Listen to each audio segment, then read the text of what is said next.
This is the school named after John, one of the schools among thousands throughout the country, which, after the economic recovery, became the main one in the field of school education. The young heir to the Osborne Corporation, Norman Osborne, arrived at the school. It is rumored that Osborne entered the 11th grade without passing the martial arts entrance exam, although he takes it to enter the 7th grade. Suddenly, Norman heard a sharp cry, "Stop him!" And before he could react, a strange guy crashed into him. From the screams, Norman learned that the guy was a thief and decided to offer him help to pay for all his deeds. But in response, I heard only insults and envy of Osborne's rich life. As soon as Norman stood up, he immediately asked his guard to transfer $30,000 to the thief, because his father had many illegitimate children, and it was his duty to help them.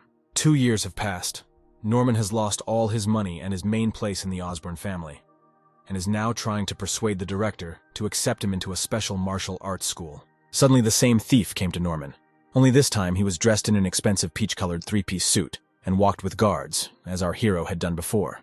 As it turned out, that thief was Norman's brother Ron, who became the new heir to the Osborne Corporation, as he successfully passed all the martial arts exams. Ron literally threw a check for $15,000 at Norman's feet and began to chase his brother away like a dog, saying that they were now from different worlds. With a bright smile, Norman called out to his impudent brother and reminded him that 2 years ago he gave him $30,000.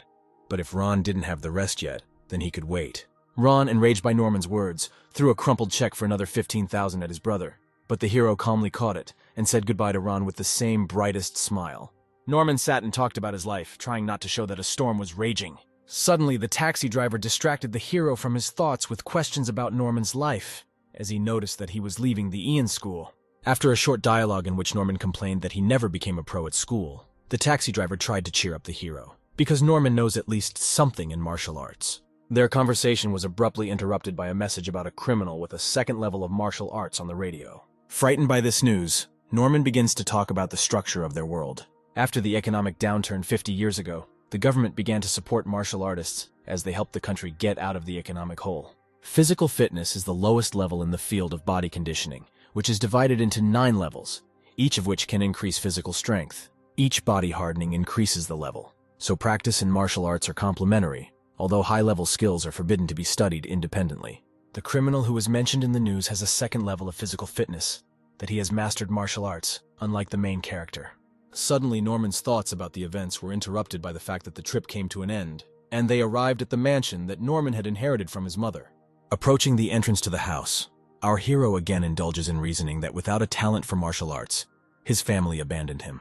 Entering home, Norman saw someone's black boot tracks. Taking a knife from his pocket, the hero walked carefully in the footsteps of the alleged thief, slightly trembling with fear, because he had only recently heard the terrible news on the radio. But unexpectedly, it turned out that the one who entered the house was a young girl sleeping peacefully on Norman's sofa. The girl had a model appearance. A wasp waist, turning into a magnificent chest, echoed a very pretty little face and hair the color of wheat. Sharply pulling himself away from admiring the mysterious stranger, Norman went on to check the house, frantically clutching the knife in his hands. Suddenly, a thief appeared in front of the hero in the doorway, and there could be no mistakes. This is the same thief who was talked about in the news.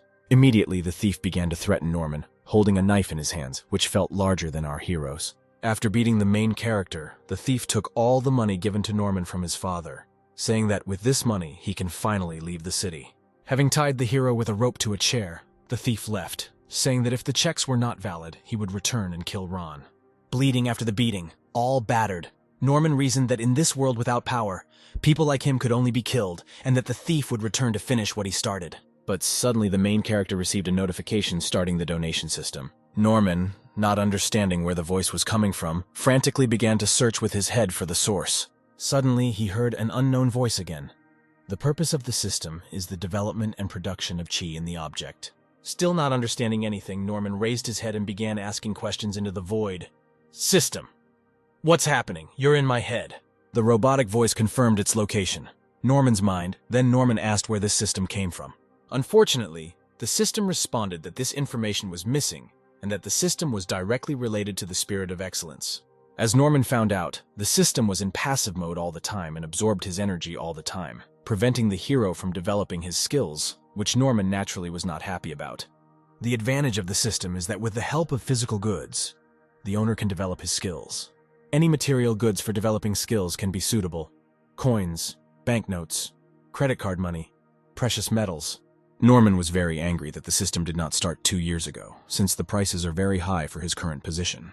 But the main character decided not to give up because it is not too late to regain his place in this world, which was taken away by his father 2 years ago. The elder Osborne always disliked his son Norman due to his lack of talent in martial arts, while in the world they are very demanding.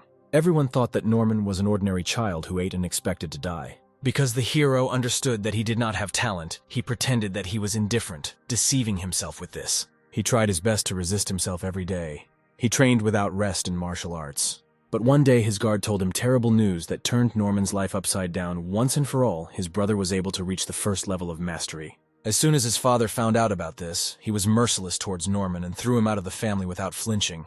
But now Norman has this power, and now he can, despite the difficulties, get out of trouble. Suddenly, a sharp sound outside the door interrupted Norman's thoughts. The thief had returned. Norman, sharply taking his credit card in his hands, demanded that the system withdraw all the money and spend it all on developing his hand-to-hand combat skills to the maximum. The system counted the money from the credit card and reported that there was not enough money to develop the skill. Norman grabbed his head in a panic because he lacked just a little bit to level up. He frantically looked for where to get some more of the missing money, and having found some change, immediately converted everything for skill points. And this amount was not enough for him, and he continued to look for the missing amount. The system voice told Norman that he could convert other people's money, hinting at the girl still lying on the couch. Approaching the young lady, the hero carefully began searching for a wallet or the like in the girl's jacket. Having found it, he immediately began the lengthy process of converting the girl's money into skill points. At the same time, the thief had already entered the house with a bag of money and discovered that the hero was missing from the chair. Entering the living room, the thief shouted to Norman that hiding behind the sofa was not a good idea. He expressed his respect for the hero's courage and that he underestimated him. Norman began to play for time as much as possible in order to have time to convert the money into the development of hand-to-hand combat skills, and the conversion was about to end. Shouting wishes for death, the thief suddenly attacked the hero, transferring all his strength into his fist. But Norman was no slouch and quickly launched a counterattack on the enemy, hoping that his plan would succeed. And then their blows connected and formed a large shockwave that spread throughout the living room. As the system told Norman, the money conversion was completed right before the impact. The thief was surprised by the hidden powers of the protagonist, and he admires the fact that Norman did not immediately decide to show his real powers. After a short dialogue, the villain decided to attack Norman again with even greater force. Norman sharply dodged his opponent's blow, preventing him from hitting himself. But the thief slightly touched Norman's neck and a small wound appeared in this place, which began to bleed profusely. And again the thief, without reducing his ardor, began to swing for the next blow, and Norman, realizing that he would not be able to dodge again, began to make a decision. The solution was simple. With a sharp, strong head blow to the solar plexus, the hero tried to take his opponent out of the game. The villain only moved a couple of meters away, while Norman began to reproach him for his weakness. Angry, the thief began to gain strength for the next blow, preparing to take revenge on the hero for his words. The thief suddenly flew into the air, intending to strike the hero using the powerful hawk strike technique. Norman was also no slouch and also flew at the villain with a blow, trying to catch him making a mistake, but the blow was made into the void. Suddenly the thief found himself behind the main character, condemning him for being too slow. With a sharp blow to the back, the villain knocked down the unexpecting hero. The hero flew straight into the wall, knocking down the bags of money the thief had brought along the way. After his blow, the villain sharply grabbed his chest because the previously received injury was revealed. The hero simply lay there emotionless after the blow, and the villain began to rejoice that he was finished. Suddenly, Norman woke up from the blow as if nothing had happened, although he was battered from the strong blow. In an instant, all the cash that was lying around the hero was converted into skill points. The villain was unpleasantly surprised that Norman was not only alive, but the money that was around the hero suddenly disappeared. And Norman began to get up, grinning at the villain's fear. The main character began to prepare for a new blow as if he had not previously received a very strong blow from the villain. Taking a stance, Norman began to call the thief for the next blow, radiating complete self-confidence.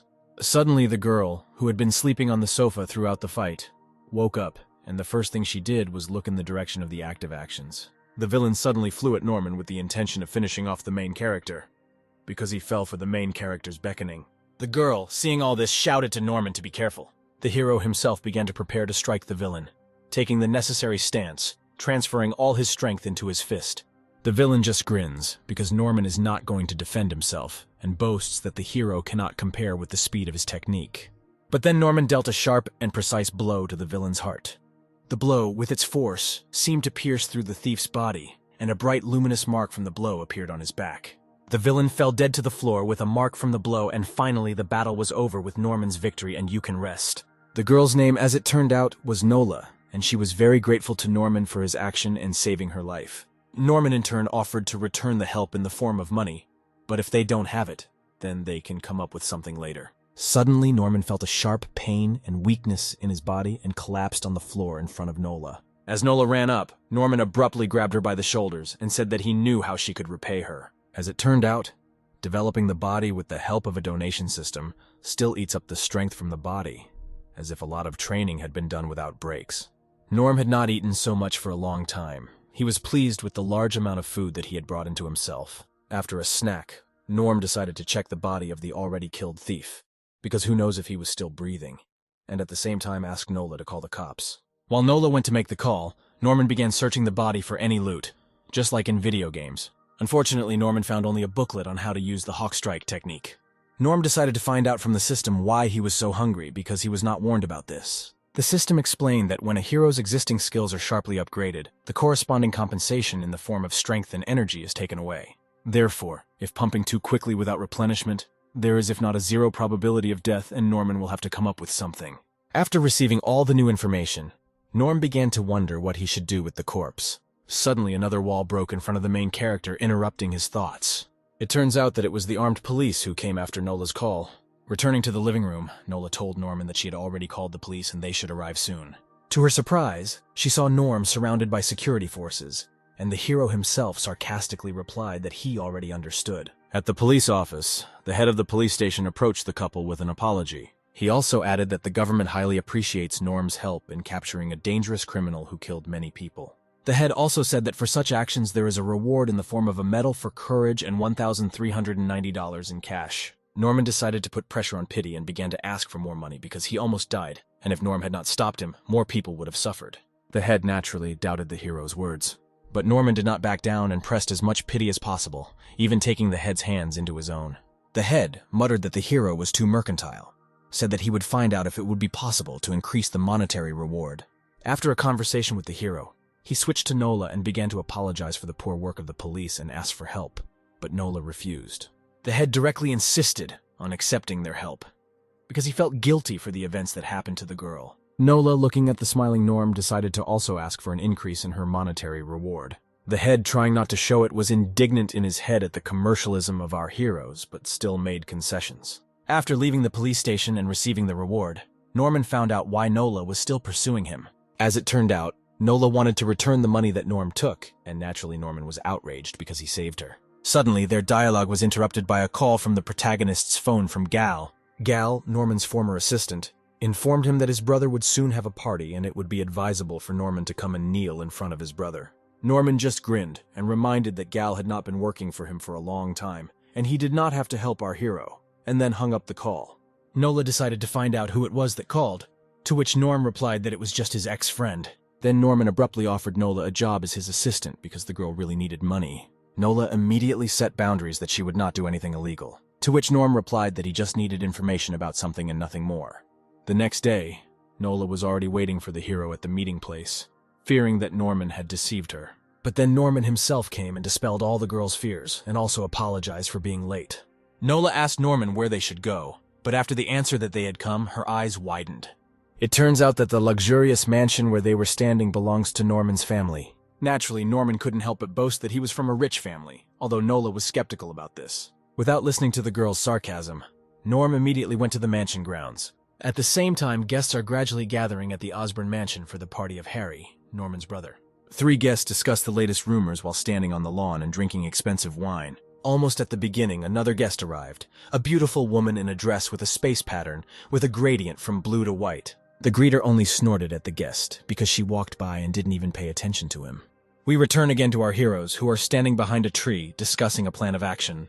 According to the plan, Nola was supposed to start distracting the guard at the entrance by coming up with any lie. Nola tried to put pressure on Pity, making puppy dog eyes, trying to distract the guard as much as possible. And fortunately for the heroes, Nola manages to attract the guard's attention as much as possible. While Nola was busy with the distraction, Norman carefully and quietly began to make his way into the party area.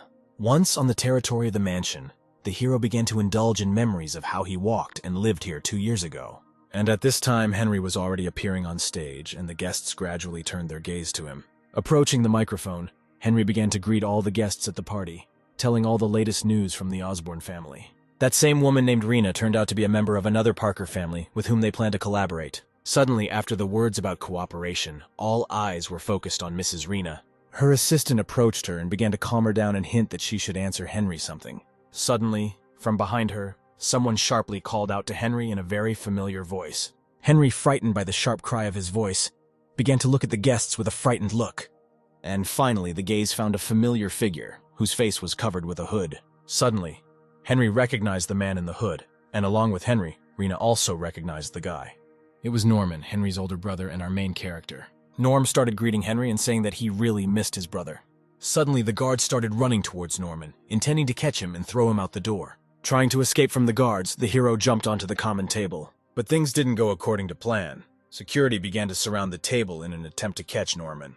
Our hero began to try to run and jump on the tables, not allowing himself to be grabbed. Henry, tired of this circus, sharply yelled at everyone to stop the farce. At the same moment, Norman and the security stopped spoiling everyone's party and fixed their gaze on Henry. Norm, dusting himself off, stood up and thanked his brother, saying that he didn't doubt him. At that point, Norm started making puppy dog eyes and asking for money from his brother. Henry did not expect such impudence from Norman and was naturally indignant, saying that this farce was purely about money. But the hero did not give up, trying to put pressure on his brother with his conscience, because when he was the heir, he always gave money to Henry. Henry agreed to give money to our hero, and naturally Norman was very happy about this outcome of events. But a sly smile crossed his brother's face as if about to do some nasty thing. Suddenly, the expression on Henry's face changed from irritability to a soft but mean smile. To everyone's surprise, Henry jumped from the stage onto Nora's table, landing elegantly on the tablecloth. As the two brothers bonded over the table, Henry handed over a check for $70,000. As soon as Norman extended his hand to the check, at that moment Henry deliberately dropped the check at the hero's feet. Naturally, Norman didn't like this. He realized that his brother simply decided to humiliate him in front of the guests in this way. The main character began to make jokes in order to turn all the arrows on his brother, but this did not work very well.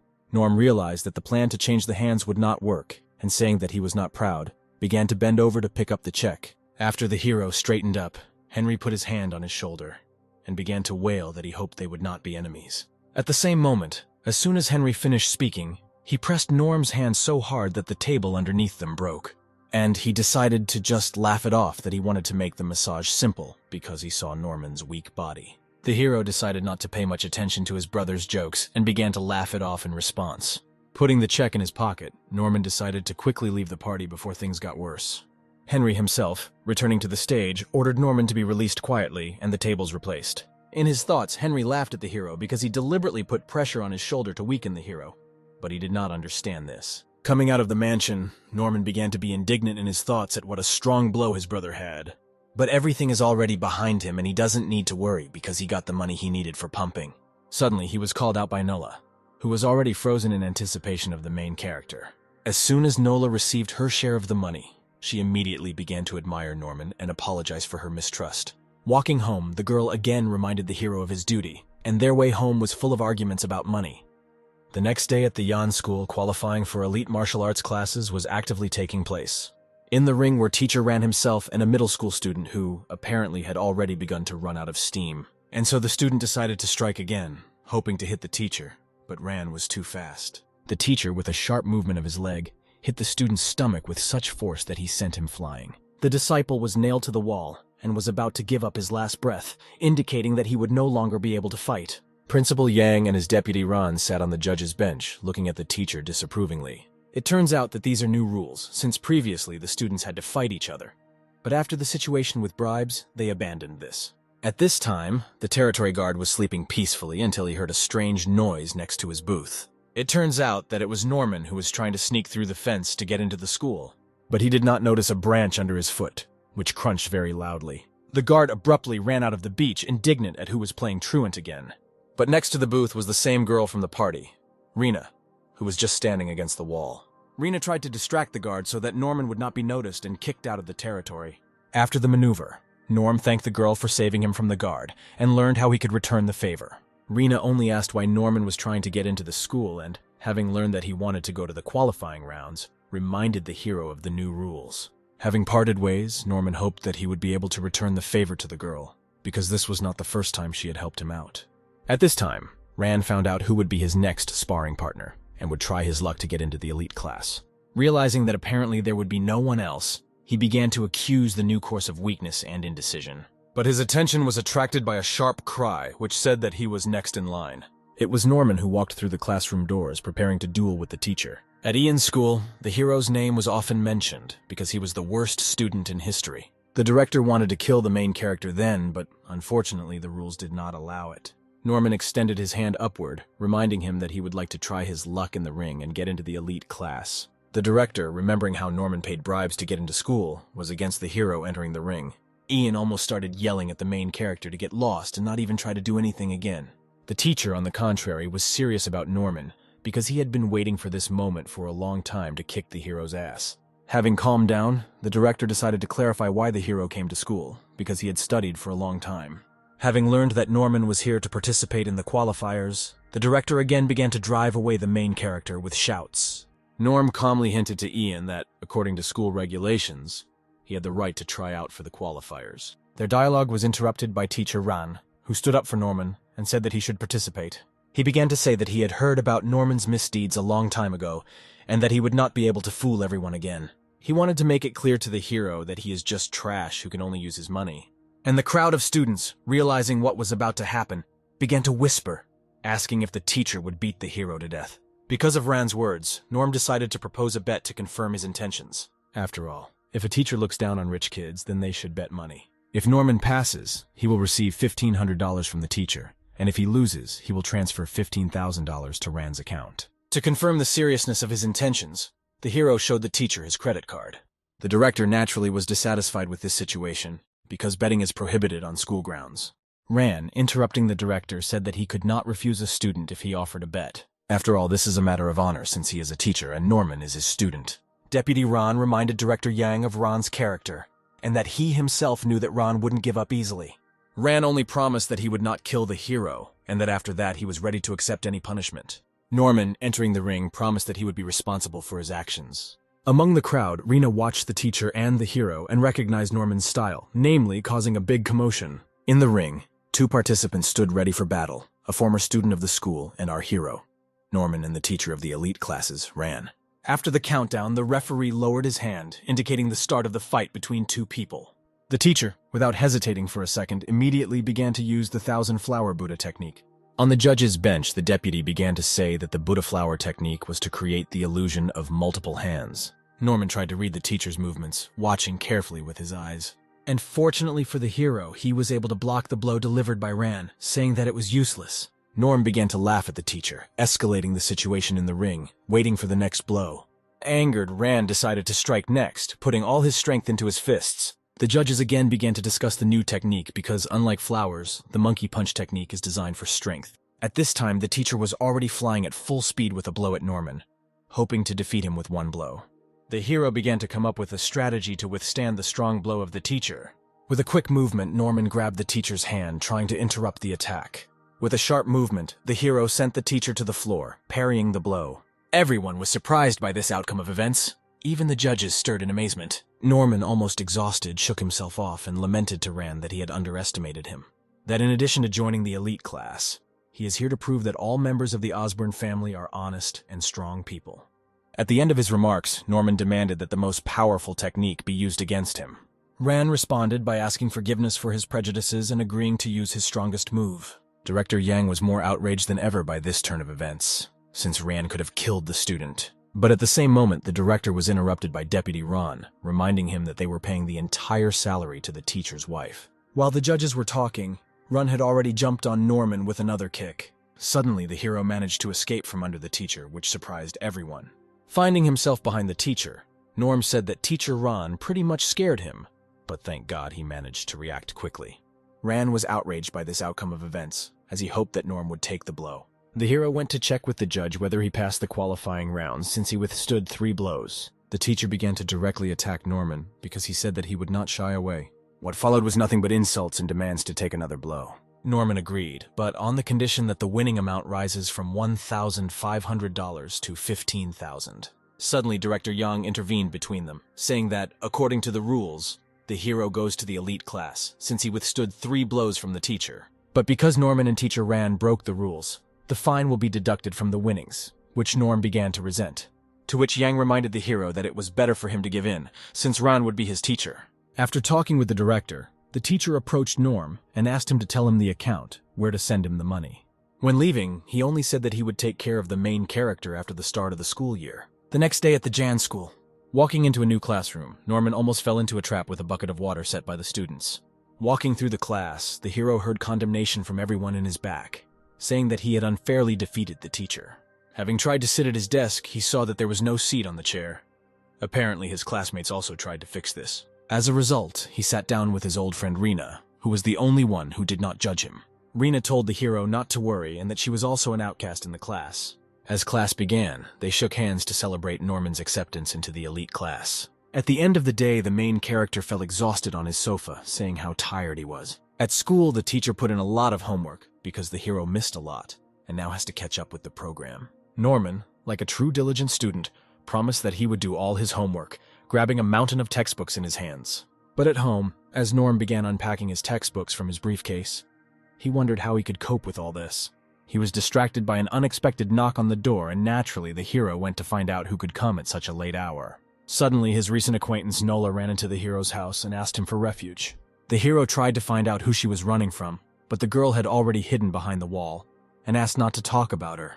Suddenly, a crowd of men appeared on the threshold of the house, looking like bandits in appearance, and they asked where the girl had run. Norman, using all his acting skills, began to be indignant, saying how dare they bother him at such a late hour. The men began to whisper that they had come and bothered the hero in vain. Norman only continued his presentation with phrases that he had not seen anyone, and that before he cared about poor people. The men apologized to the main character and said that they would leave now.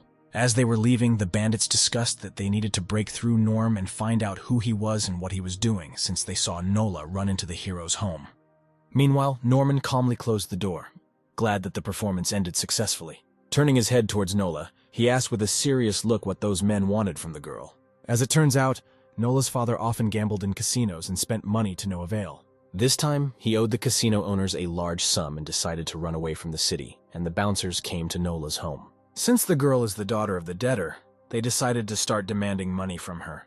After the story, Nola began to thank Norman and said that she would soon leave him. The hero did not agree with this and said that the girl should stay at his home, as it would be safer. Nola was glad to hear this and looked at the hero with loving eyes. But she had to see the insolent look of Norman, who came up with an activity for her. Nola was afraid that the hero would need her body, so she immediately began to try to somehow refuse. But Norm's plan was that he would dump all his homework on the girl and thus kill 2 birds with 1 stone. In the morning at the Osborne mansion, Henry reasoned with his assistant that his brother Norman had entered the elite class by some miracle. Henry assumed that the money he gave Norman was used to bribe the director. Already at school, 3 bullies from the elite class were discussing how to frame Norman so that Henry would notice them. Each of them was overly confident in their own strength and that Norman did not deserve the Osborne name. Suddenly, their conversation was interrupted by Norman himself, who had been eavesdropping on their conversation all the time. He invited them to solve all the issues at once here, at the place where they crossed paths. The bullies agreed with his proposal, warning him that he would not hold back, since there were no cameras here. Norm was only glad that there were no cameras and got into a fighting stance, preparing for a fight. After a short time, the bullies all lay before the hero's feet, all beaten, surprised by Norman's strength. The main character asked them not to pester him anymore, putting his foot to the head of the main one. As soon as Norman heard a positive answer, he demanded that all the money be given to him as an apology. The bullies, without resisting, gave him all their pocket money, asking him not to touch it anymore. The hero, having taken the money, happily began to leave, saying goodbye to the guys. But their classmates decided to tell the director that Norman had beaten them just like that. Having run to Director Yan, they immediately began to complain that the hero had beaten them just like that. But they didn't notice that Norm had already gotten ahead of them and turned on the bully dialogue to the director. The boys, realizing that they were at a dead end, tried to somehow justify themselves to the school principal. Already in the classroom, the bullies looked after Norman like servants, since the director said that until they were forgiven, they would not be allowed to attend classes. Suddenly, Norman's entire idyll was interrupted by the senior Kane, who apologized for the entire class. The hero naturally asked his temporary servant who this guy was, and they explained to him that this was one of the best students in the class, Kane. Exhaling heavily, Norman accepted Kane's apology. In response, the eldest asked to forgive the other three, and to stop mocking them since they already understood how wrong they were. Not though, the hero agreed to let the bullies go and directly quoted that he forgives them. During a lesson on a fresh holiday, the hero discussed what else he needed to do to achieve his goals. Suddenly, his thoughts were interrupted by his younger brother Nick, offering to meet in the ring, since he was not at all confident in the hero's powers. Nick all the time, as Norman remembered him, hovered around the hero, trying to please him with everything he could. Norm just said that it wouldn't be an interesting fight, and he knew Nick would be interested. At the same moment, the hero called the elder Kane to come to them. As soon as Kane approached them, Norman immediately said that Nick wanted to learn about the features of the elder's technique. As soon as Kane began to explain, Nick immediately noticed that Norman had managed to escape unnoticed. The main character himself went to the teacher to ask for time off from classes to improve his health. The teacher agreed to give him a day off, but on the condition that the hero do a pile of homework. Arriving home, Norman saw how Nola had fallen asleep at work, since she had been working all night. Night fell, and Nola began to wake up little by little. She noticed that she was wearing Norman's jacket, and was surprised that he had already arrived. Going out into the yard, she saw him working out, judging him in her head for his bad movements. Norman saw that his girlfriend had already woken up and was looking at him disapprovingly, and decided to find out why. Nola was afraid that he would kick her out, so she tried to explain that his movements were wrong, trying to smooth out the corners. After some time, Nola joined Norman, helping him make the right movements. Morning came, and the main character trained and trained while Nola complained about him. Throwing her a wad of money, he asked her to explain in more detail how to do the hawk strike. Nola immediately agreed, and her drowsiness disappeared, as if by hand, which Norm was not surprised at all. Step by step, Norman tried to do the necessary exercises to unlock the hawk strike technique. Nola helped him with this. Although her movements were poor, she explained it very clearly in words. And after a lot of time, the system finally notified him that the new skill was unlocked. Norm had specially prepared a special ki capsule for this purpose to increase the amount of chi energy so as not to die. After he swallowed the capsule, the hero demanded that the system raise the level of the hawk strike technique to medium level. Then he demanded to continue raising the equipment to an elevated level. After completing the promotion process, Norman noticed that the effect of the pill had worn off, and he was very tired. Suddenly, Nola came running to him, inviting him to dinner, and Norman accepted the invitation with great pleasure. The next day, a martial arts tournament was held among students at the Yang School. The evaluation system was such that in order to raise your place, you had to defeat opponents higher in the table and take their places. The judge informed the students that Kane, who was in first place, and Rena, who was in second place, were absent from the competition, so everyone's rating was raised by 1. Nick was glad of this circumstance since now he is in first place among everyone. Norman was given the lowest rank since he participated in the competition for the first time. The hero only told the judge not to worry and that he would give his best. Behind Norman's back, other students were skeptical of the hero's words and reminded each other not to accept money from him. After 15 minutes, Nick arrogantly learned why no one wanted to invite him to the fight. Continuing his monologue, Nick called everyone trash if you were afraid to deal with it. Then it turned out that our hero was already waiting for Nick at the other end of the ring, challenging him to a duel. Suddenly, all the students turned their gaze to the ring as everyone was sure that Norman was simply suicidal. Nick, on the other hand, accepted his older brother's challenge with an arrogant smile, hoping to teach him a lesson. Norman and Nick got into fighting stances in preparation for the fight. Norman himself reminded his little brother that he had always been a suck-up. As soon as the fight began, Norm immediately attacked Nick with a blow. In response, Nick tried to hit the hero faster, but to his surprise, missed. Norman suddenly appeared behind his brother and hit him on the back using the hawk strike technique. As a result of the fight, Norman ended up in first place and Nick in last. No one expected such an outcome because everyone thought that our hero was weak. But suddenly everyone noticed how Norman seemed to have deliberately lost to the fat one so that he would end up in first place. The crowd didn't understand what was going on here at all, but one student decided to take the chance and take first place. He easily beat the chubby guy and took first place, rejoicing at his easy victory. But like a nightmare, Norman appeared behind him and offered to talk, that is, inviting him to a duel. A classmate, frightened by Norman, did not even begin to fight with him, and immediately gave up his first place. And again, to the surprise of everyone, Norm again gave first place to the obese. While the chubby guy was rejoicing in first place again, Norm was doing some strange calculations behind his back. At the same time, Nick fights with each participant, gradually raising his rank. He continued to humiliate his classmates because they were weaker than him and could not cope with him. Norman quietly began offering his services to those who had lost their tournament rank because of Nick. Sitting in 10th place, Nick was preparing to go into battle with 3rd place in the tournament. Suddenly, Norman appeared behind him, offering to talk on the sidelines, thereby frightening Nick. As it turned out, Norman came up with a way to earn money based on the return of the tournament rank. At the end of the tournament, everyone went to the winner's board to find out who was in what place. The 1st place was taken by the chubby one, and the last 2 were unexpectedly taken by Norman and Nick. Nick was hysterical, as he had worked his way up to 3rd place in the rankings. Norman himself was happy with everything, since he earned a decent amount of money from his scheme. Teacher Ran, who returned after being suspended, decided to find out who took 1st place. It turned out that they were taken by some of the weakest students. The teacher was furious, as he did not tolerate such an impudent attitude towards the tournament. Hearing Ran yell at him, Norman turned to find out what happened.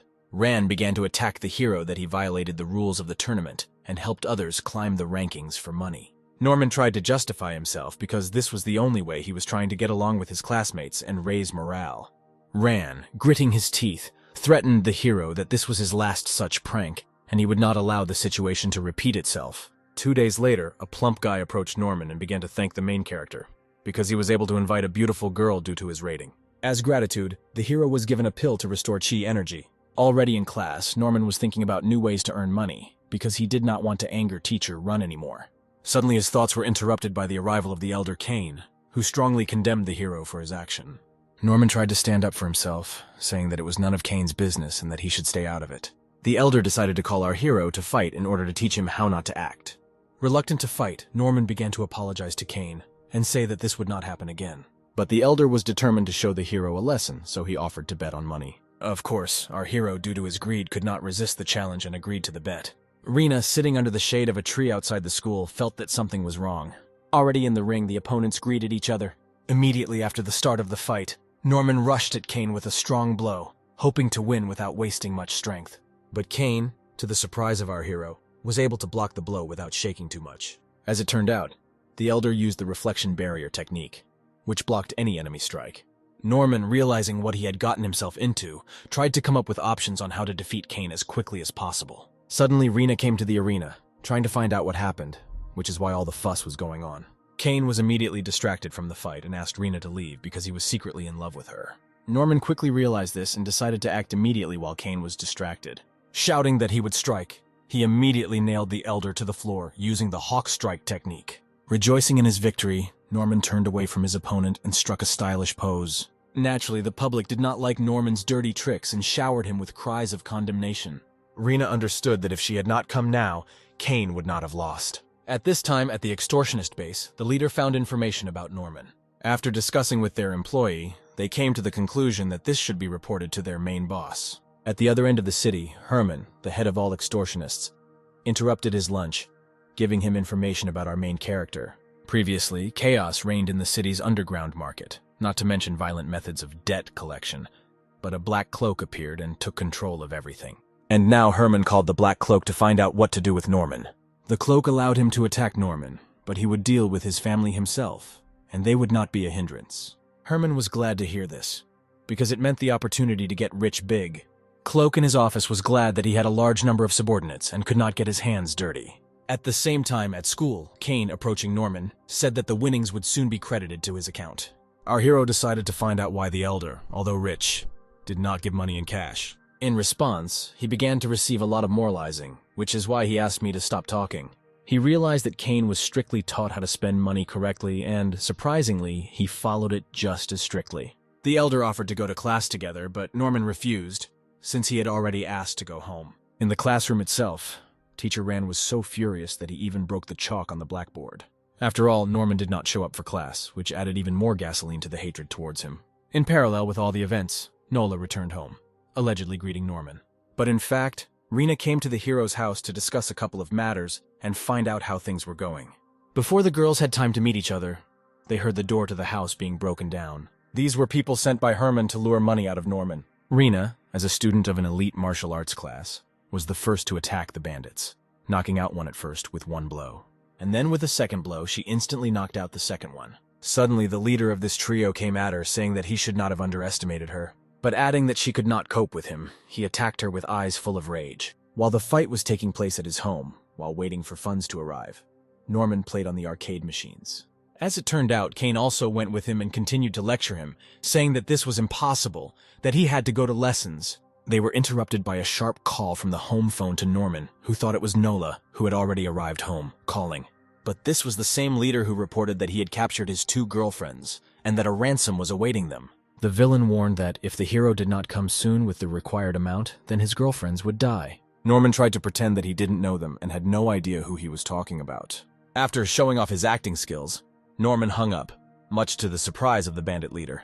Naturally, the main character was not going to sit idly by and quickly walk towards his house. Suddenly, the bandits called him again from his house, as they realized our hero's pretense. They said that they were not bluffing and could kill the girls, and that Norman had better hurry up. Norman tried again to pretend that he didn't understand what the kidnappers were talking about, but in the end they hung up faster than our hero could answer them. Kane, who had followed Norman, began to find out who it was, and, having learned what had happened, said that he would help our hero. Having already arrived at the house, the bandits noticed a man in the protagonist's cap and sweatshirt. The first bandit rushed at the guy, shouting that he had finally been caught, but suddenly he was pushed away from the guy as if by a spring. It turned out that it was Kane in disguise, who distracted the bandits in the yard, giving Norman a chance to get inside. Inside the house, Norman, with a quick blow, immediately took out 2 bandits who were standing near the tied-up girls. After checking that there was no one else, our hero decided to untie his friends, wondering how they could get into such trouble. But suddenly Norman was called out by the leader coming around the corner saying that he had expected such a maneuver. The leader was not surprised that Norman came to help in this way and invited him to a duel. Having offered Norman the last words, he heard only a message to hell and naturally got angry and began to prepare for the first blow. But then Kane hit him in the back, knocking the bandit down. Then Norman struck, finishing off the criminal so that he left the game before the fight. The guys rejoiced at their easy victory and congratulated each other on their good shots. As Kane left, he began to feel that something was wrong, as if they had forgotten something, and his instincts did not deceive him. The elder received a sharp and quick blow in the back with such force that it knocked out his breath. He was a half-baked bandit who, as it turned out, was not so easy to take out of the game. Norman began to come up with a plan on what to do, while at the same time ordering his girlfriends to leave the house and go further away. The guys decided to share responsibilities. Norman would take the girls out and call for help, and Kane would detain the villain.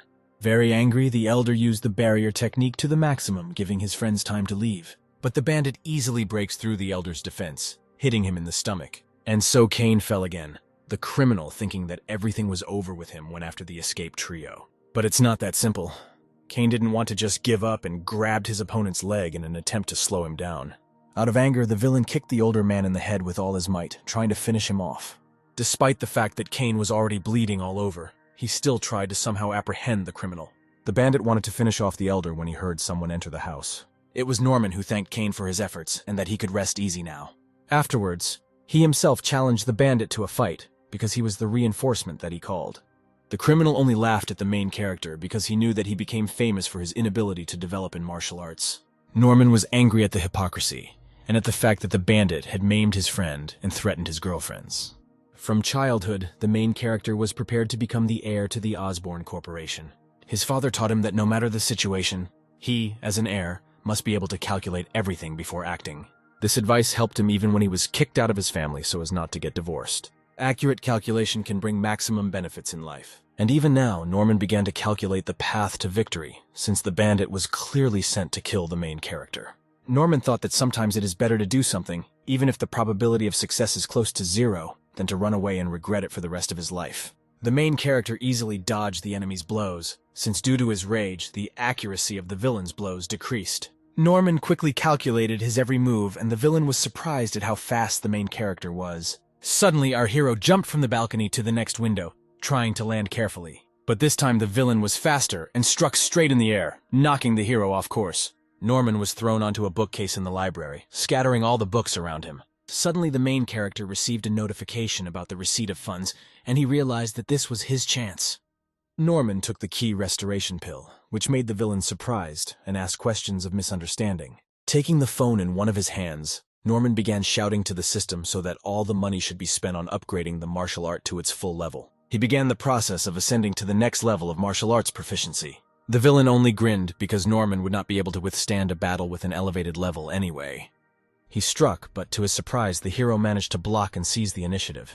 The main character himself was glad that his plan worked, and now the initiative in the fight passed to him. The hero fended off the villain's blow, saying that now, after ascending, their power levels are equal. The enemy was extremely annoyed by this development and attacked Norman with greater force and fury.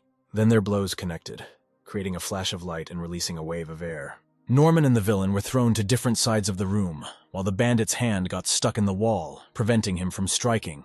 Our hero realized that this was only in his hands, and he needed to strike as quickly as possible with all his might. Norman decided to use the Bloodhawk Endless Barrage technique, striking 1,000 times at once. The bandit was still able to strike the hero with one free hand, sending him flying again. Norman just landed neatly on the bookcase, mocking his opponent for his weakness. Continuing to insult the enemy, he began to prepare for a new attack, transferring all his strength into his fist. Trying to defend himself, the villain finally saw that his hand was stuck in the wall. As soon as the enemy realized his position, the main character had already flown up to him and struck. The blow was so strong that the wall behind the villain was broken, and this time the bandit was in flight. Having tried to get up, the criminal realized that he could not get up from his knees, which was surprising. As it turned out, the technique he uses, the power of the beast, protects him from minor damage, but it takes too much strength and energy to cause large damage. The main character immediately understood the nuance of this technique, and therefore deliberately delivered many weak blows at first, and then a strong one. And the main character, completely angry for his friends, transferred all his strength into his fists and delivered many strong blows. The blows were so strong that the villain simply fell exhausted to the first floor. Soon the police arrived and took away all the criminals, and the leader was put in special handcuffs that limit the use of techniques. And again the main character found himself at the head of the police station, just like a few days ago. Suddenly their dialogue was interrupted by one of the police with the results of the DNA analysis and fingerprints of the leader. As it turned out, he was a criminal who had escaped from prison and worked for someone higher up. Our hero decided not to waste the opportunity and asked instead of a monetary reward to give him the opportunity to work on this case. At this time, Kane, lying in the hospital from his injuries, was talking as if to himself. As it turns out, he has approximately the same system as the main character, but designed for good deeds. Suddenly, his conversation with the system was interrupted by a sudden ringing of the phone that was lying next to him on the cabinet. It was Rena who found out about his well-being and that she, Nola, and Norman wanted to visit him. In parallel with all the events, Herman's headquarters had already heard rumors about the unsuccessful operation. He tried to reassure his subordinates because nothing terrible had happened, and the police did not know where they were. Here his dialogue was interrupted by the IT specialist, who was frightened by the blocked accounts. It was clear that Herman was very angry with the outcome of events, and was coming up with a plan for revenge on the main character. As it turned out, those who blocked the accounts were the Parker family, and they did it at Rena's request. Norman, who was nearby at the time, thanked Rena for her help and that the time had come for him to move. There was chaos at the villains' headquarters, as everyone was afraid that they would soon be found and arrested. German decided to go to the toilet to supposedly think about what to do next, leaving his subordinates in the room. Then the police burst into the headquarters, ordering everyone to surrender in an amicable way or they would open fire. At this time, Herman, having collected his things, fled from the headquarters because he knew that they had already left for them. But Norman was already waiting for him in the gateway, who had calculated this outcome of events. Herman began to blackmail the main character and offer money to hush up the case. Norman turned on his acting skills and began to pretend that he was not against the proposal in principle. Instantly, as soon as Norm was distracted, Herman shot the key at him like a dart. But the main character expected such an action from the villain, and masterfully dodged it by jumping onto the air conditioner.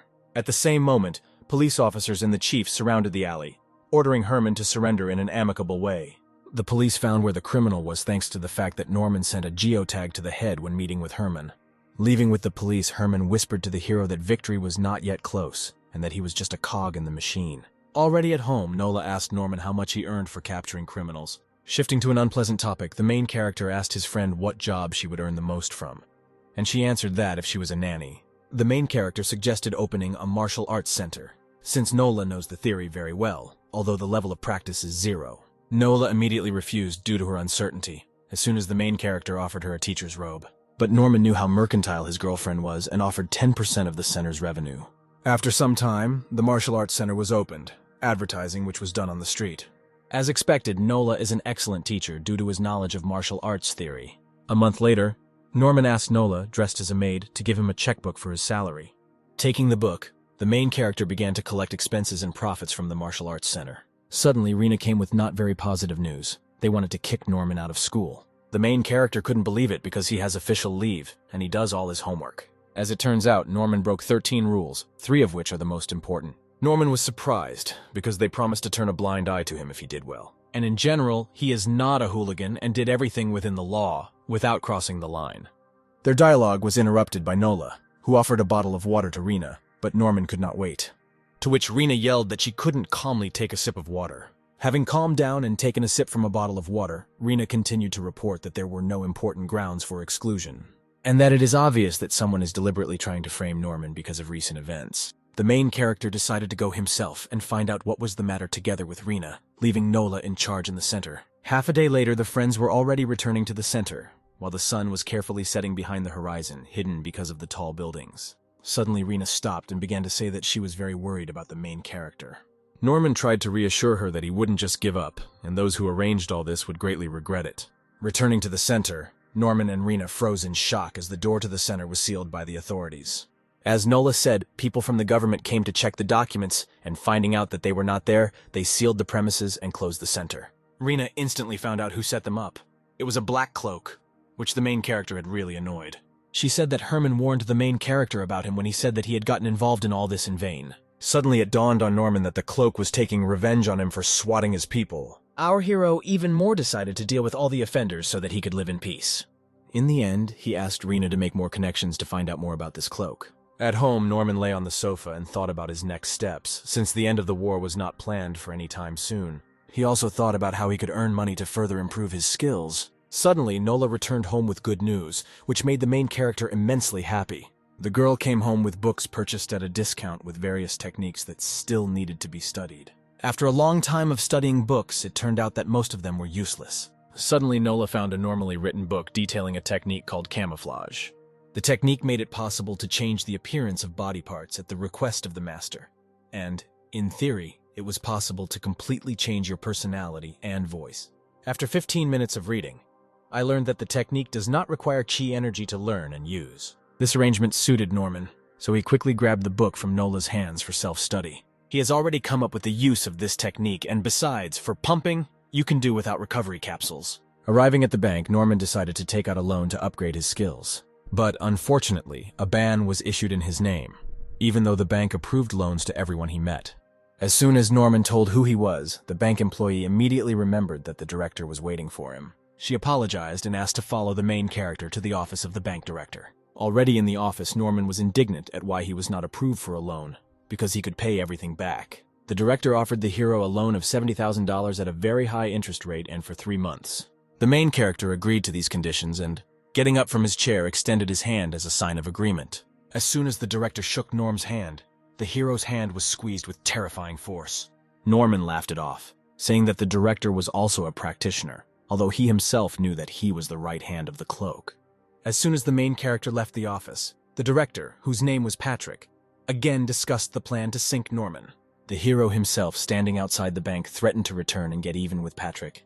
After all, now he could, thanks to money and a book, develop a camouflage technique that would help him penetrate the main ranks of the cloak. In the evening, Norman and Nola came to their favorite restaurant to have a delicious meal.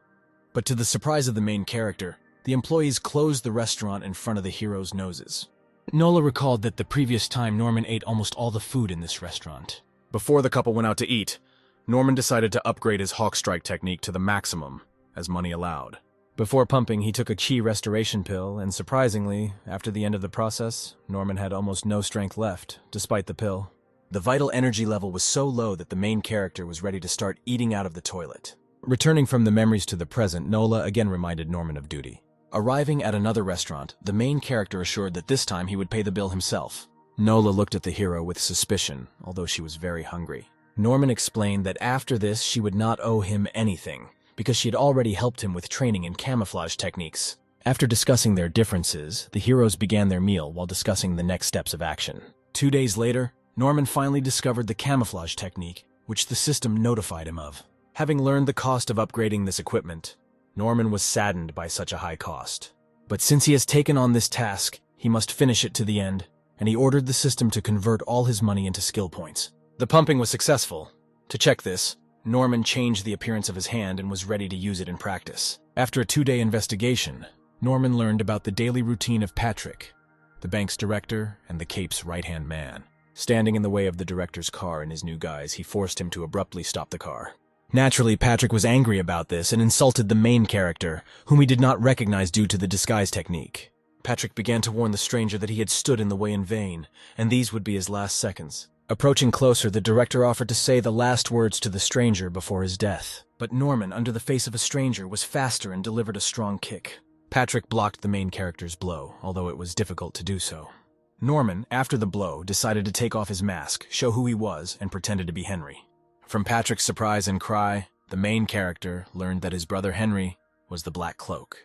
Naturally, Patrick, as Henry's right hand, began to find out what he was doing here, what kind of sudden check. Getting into the car together, Patrick immediately began talking about the latest case, which he gradually began to do. Having somehow completed the initial dialogue, Norman, in the guise of Henry, asked him to give him all the bank's documentation. As it turned out, Patrick expected such a request and always carried all the documents with him in his briefcase.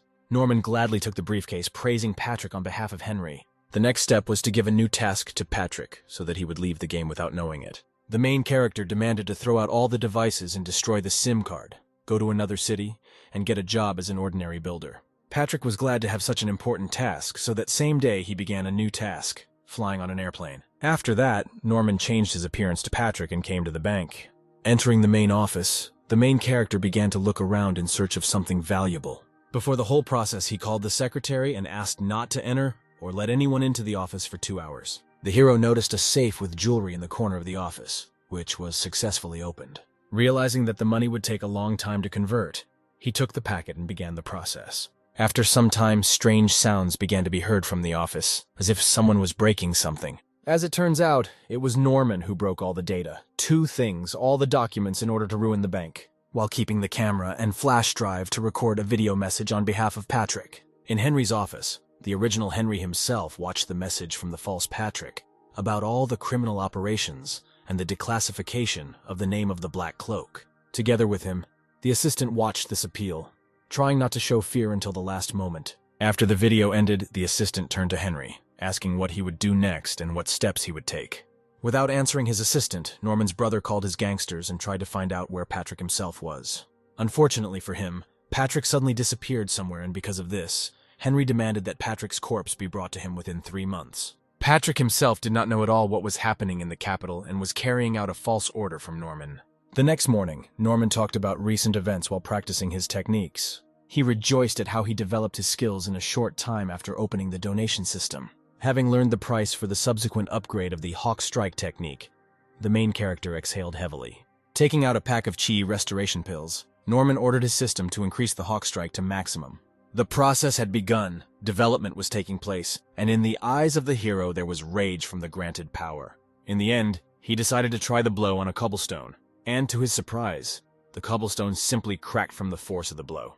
Once again, Norman's spirits were lifted by the force of his blow and the force he received. The next step was to achieve one of 3 skill levels in order to reopen the martial arts center. Already at the inspection center, Nola was waiting for the main character while he underwent a medical examination.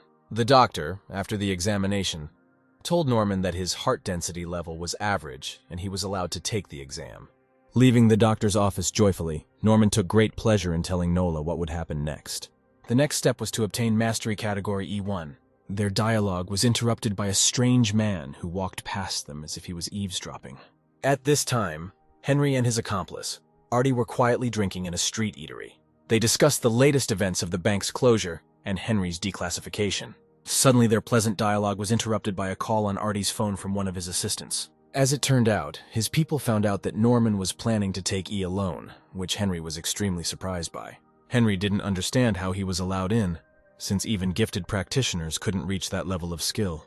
Artie decided to propose a plan to stop Norman, because he is the head of a network of mastery testing centers. Artie assured Herman that everything would be fine and Norman would not be able to pass the proficiency test. The next morning, Norman decided to make breakfast for both of them at once, since Nola had been living with him for a long time.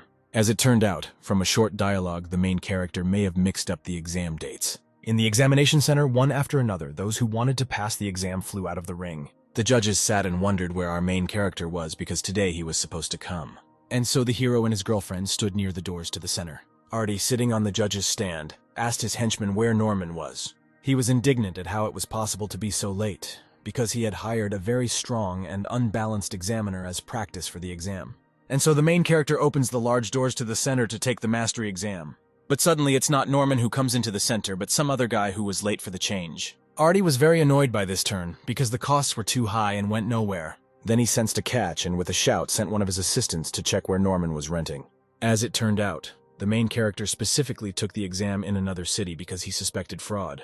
The main character and his girlfriend Nola made their way back in the evening, again discussing debts. Already at night, Henry called Artie to find out how the surrender went and whether it was possible to overwhelm his brother. Henry, hearing that Norman had outsmarted them, seemed to have expected this, and calmly hung up the phone, staring at the moon. He took out a nearby mirror and pointed it at the moon so that the light from it was carefully reflected from the mirror surface. The next day, Henry was training in the warehouse with himself, like a clone.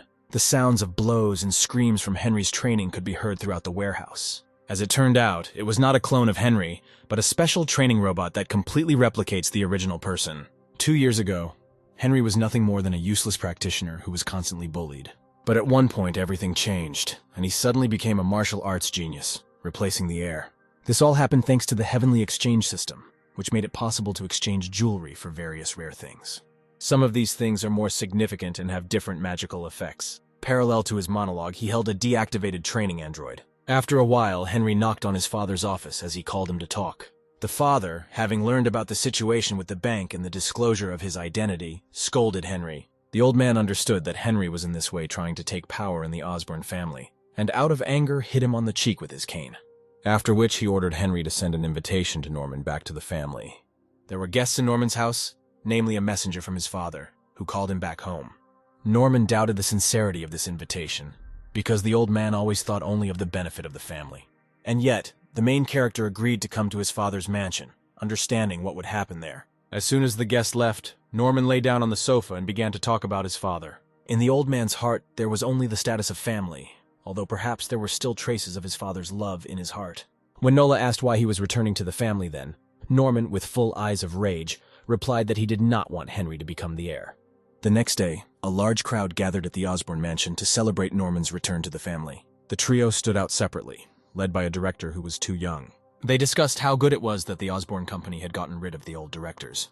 Norman, who overheard this dialogue, interrupted the trio, because the previous directors had worked for the Osborne family for 20 years, and they were so easily gotten rid of. The young director approached Norman to say hello. The main character, in response, only asked the question that he really became a director due to his skills. The young director was discouraged by this question, and Norman calmly walked further into the crowd. Suddenly, an old man began speaking through the microphone, greeting and thanking everyone who had arrived for the holiday. As he continues his monologue, he hopes everyone has a good time at the Osborne family celebration. The main purpose of this celebration was to bring Norman back to his family. After these words, the entire crowd turned their attention to Norman, standing in the middle of everyone. As soon as Norman took the stage, his father raised his hand as a sign of his long-awaited return to the family. The next topic of the speech was the appointment of a new heir to the Osborne family after Norman's return. The crowd gave their choice to Henry since he bribed or sponsored many. Only one expressed the idea that Norman would again become the head, but they immediately began to condemn him. The main character did not understand what his father really wanted from him. However, he remembered what kind of father he was, and most likely the old man wants the brothers to fight for the place. Suddenly, the hero noticed that the crowd was ignoring him, as if everyone disliked him. Suddenly, Henry approached him and invited Norman to talk, but the hero himself did not want this.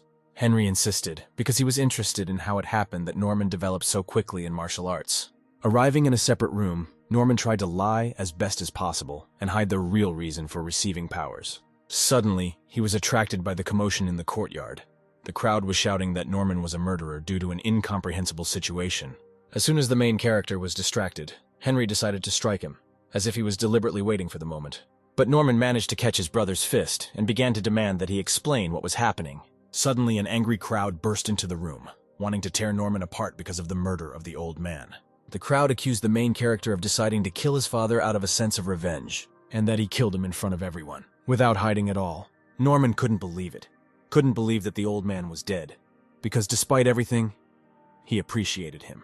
Henry, taking advantage of the moment, hit our hero in the face with all his might in front of all the guests. Norman's brother supported the crowd, as if he himself had arranged all this with the murder of his father. The main character at this time tried to get up after the blow, because he was slammed into the wall with all his might. Henry continued to pour kerosene into the anger and rage of the crowd, who were already ready to kill Norman on the spot. He began to order everyone to surround and capture our hero so that he would not escape justice. But Norman wasted no time and had already jumped out the window straight into the pool in the yard. Herman responded by ordering guards to be sent to the pool to capture the fugitive. 15 minutes later, people returned and said that they found no one in the pool, as if Norman had fallen through the ground. Henry, angry, went out to the crowd to try to calm the guests and remind them that his father did not have time to choose an heir. Suddenly, a living old man appeared among the crowd, which frightened all the guests, as he fell dead in front of everyone. The old man said that he expected an assassination attempt and deliberately pretended to be dead in front of everyone. Henry allegedly began to be angry with Norman, saying that he almost achieved the death of his father. The old man refuted the theory that it was Norman who committed the assassination attempt, since it was he who warned him about the possible assassination attempt. Henry still tried to convince his father because there were witnesses to the assassination attempt, and they confirmed the version with Norman. As soon as the father said that the killer was in fact still among them, everyone immediately tensed up and began to look at each other. The old man himself fell silent for a while, looking carefully at everyone present. The young director could not stand the pressure and asked what they should do now. After a long silence, the old man added that no one would be released until this case was investigated. In the basement of the house was the main character himself, dressed in his father's clothes and the body of a Stark. Norman promised to find the killer and avenge his father's death. As it turned out, the one who came out to the crowd was Norman himself, who, with the help of disguise techniques, could transform into his father. The main character suspected that the assassination attempt was planned by Henry and wanted to ensure his death. While the old man was away, the crowd discussed among themselves different versions of who the killer really was. Henry approached his father when he returned and began to try again to convince the old man that Norman had planned all this. Suddenly, the old man angrily told everyone to shut up and listen to what he had to say. Then he asked Henry where he was during the assassination attempt. Henry nervously replied that he was upstairs, to which he received a hard blow with a bottle due to the lie. Wiping his hand after the blow, the old man added that he gave his son a chance to answer honestly, but he did not take it. After which he turned to the guards, finding out where they were, and they all replied that they had left their posts on Henry's orders. Everyone gradually understood that they had blamed Norman in vain and that Henry was the real killer. After all this, the old man said that only 2 young directors chased after Norman, which proved their loyalty. The young directors thought that this was praise, and so they immediately replied that it was their job and they did what you should. But they both changed their faces as soon as the headmaster said that they had proven their loyalty to Henry and not to the Osborne family. Henry felt sweat pour down his face and his eyes widen in fear. Henry began to tell his father that it was all a misunderstanding, that they had to catch Norman first. But the old man immediately interrupted him with a shout. He began to ask that Henry wanted to become the head so much that he was ready to kill his father and brother. The crowd, having listened to the old man, began to understand more and more that the murder of the old man was the work of Henry. Although Henry understood that his minor mistakes turned into huge problems, he still tried to justify himself. Then Joseph, one of the old man's close associates, lifted Henry into the air with the help of his technique. Henry continued to make excuses, saying that there were still many doubts about this, and also that there was no evidence. But the old man only replied that in the Osborne family, all his words were evidence. Henry realized that he would not be able to resist Uncle Joseph's bloodline brain technique, so he used his trump card, which was teleportation. Suddenly, the entire room was blinded by a bright white flash, causing everyone to close their eyes. Joseph used his technique in an attempt to stop the fleeing Henry, but right at that moment, when the hand was almost catching Henry, he teleported. Joseph, stunned by Henry's escape, asked himself how this was possible. The old man angrily asked Joseph where Henry was. Joseph answered him guiltily that Henry managed to escape. Joseph, after all the old man's angry reprimands, said that he had already activated his blood search skill, but he could not sense Henry within a radius of 1 kilometer. The old man, leaving to deal with everything, asked another of his employees, Chris, to stay in the room, calm the guests, and then let them go, and ordered Joseph to go with him. Our attention moves to the backyard where the old man and Joseph have arrived. The head stood and said displeasedly that Henry, for the sake of the title of heir, decided to kill him and his brother. When he finished, he told Joseph to tell the police everything, because Henry had to be caught, and if he resisted, he allowed him to shoot to kill. Next, the old man said that his double's body should be frozen, and after Henry's capture, they would bury him. After this conversation, we are transported to the house, where the old man goes up to Henry's room to search. The main character, who had taken off his disguise, was standing and looking around the room when he suddenly discovered a suspicious box in the table. He immediately went, and with a sharp movement of his hand opened it. Inside was a book. The book said that Henry bought quite a lot of strange things. Then the main character was very surprised, because Henry, just like he had a system, His system is called the Divine Exchange System. After receiving such unexpected information, Norman decided to ask the system whether there were others like it. After an affirmative answer from the system, Norm decided to ask how many systems there are. But the system did not answer this question, because the number is unknown, and it cannot disseminate information without permission. After a series of various questions to which the system did not give precise answers, he decided to ask about the functions of other systems. The system also did not give an exact answer, but said that its functions are unique, and there is no need to worry about it. To which Norm said that this is cool and called the system his son. Norman explained this by saying that the system could not exist without him, which means the origin is the mother of the system. Norm is the father. After a series of questions about Henry's system and the lack of answers to them, Norm realized that everything would be solved by the land that Henry bought. Norm, in the guise of the old man, decided to ask his driver, whom Joseph had brought, about where Henry had gone. The driver said that Henry takes a car every month for a couple of days, but he doesn't say where he goes. But one day he didn't erase the navigator history, and the driver saw a location in the abandoned outskirts. That same night, Henry, in the guise of an old man and several other people, including Joseph, arrived at the factory site that Henry had purchased. They immediately went to the door to go inside. As they got closer, they discovered a strange thing on the door that looked like a face scanner. Joseph tried to destroy the door with his technique, but he failed. Norm came to the conclusion that this was an item from another world that Henry had purchased using the Divine Exchange System. Norman sent all the people home, saying that he wanted to be alone, and deciding that the old man was sad because Henry had left. Immediately after they left, Norm returned to his form and tried to simply push the door, but it did not open. After many attempts, the main character came up with an interesting idea.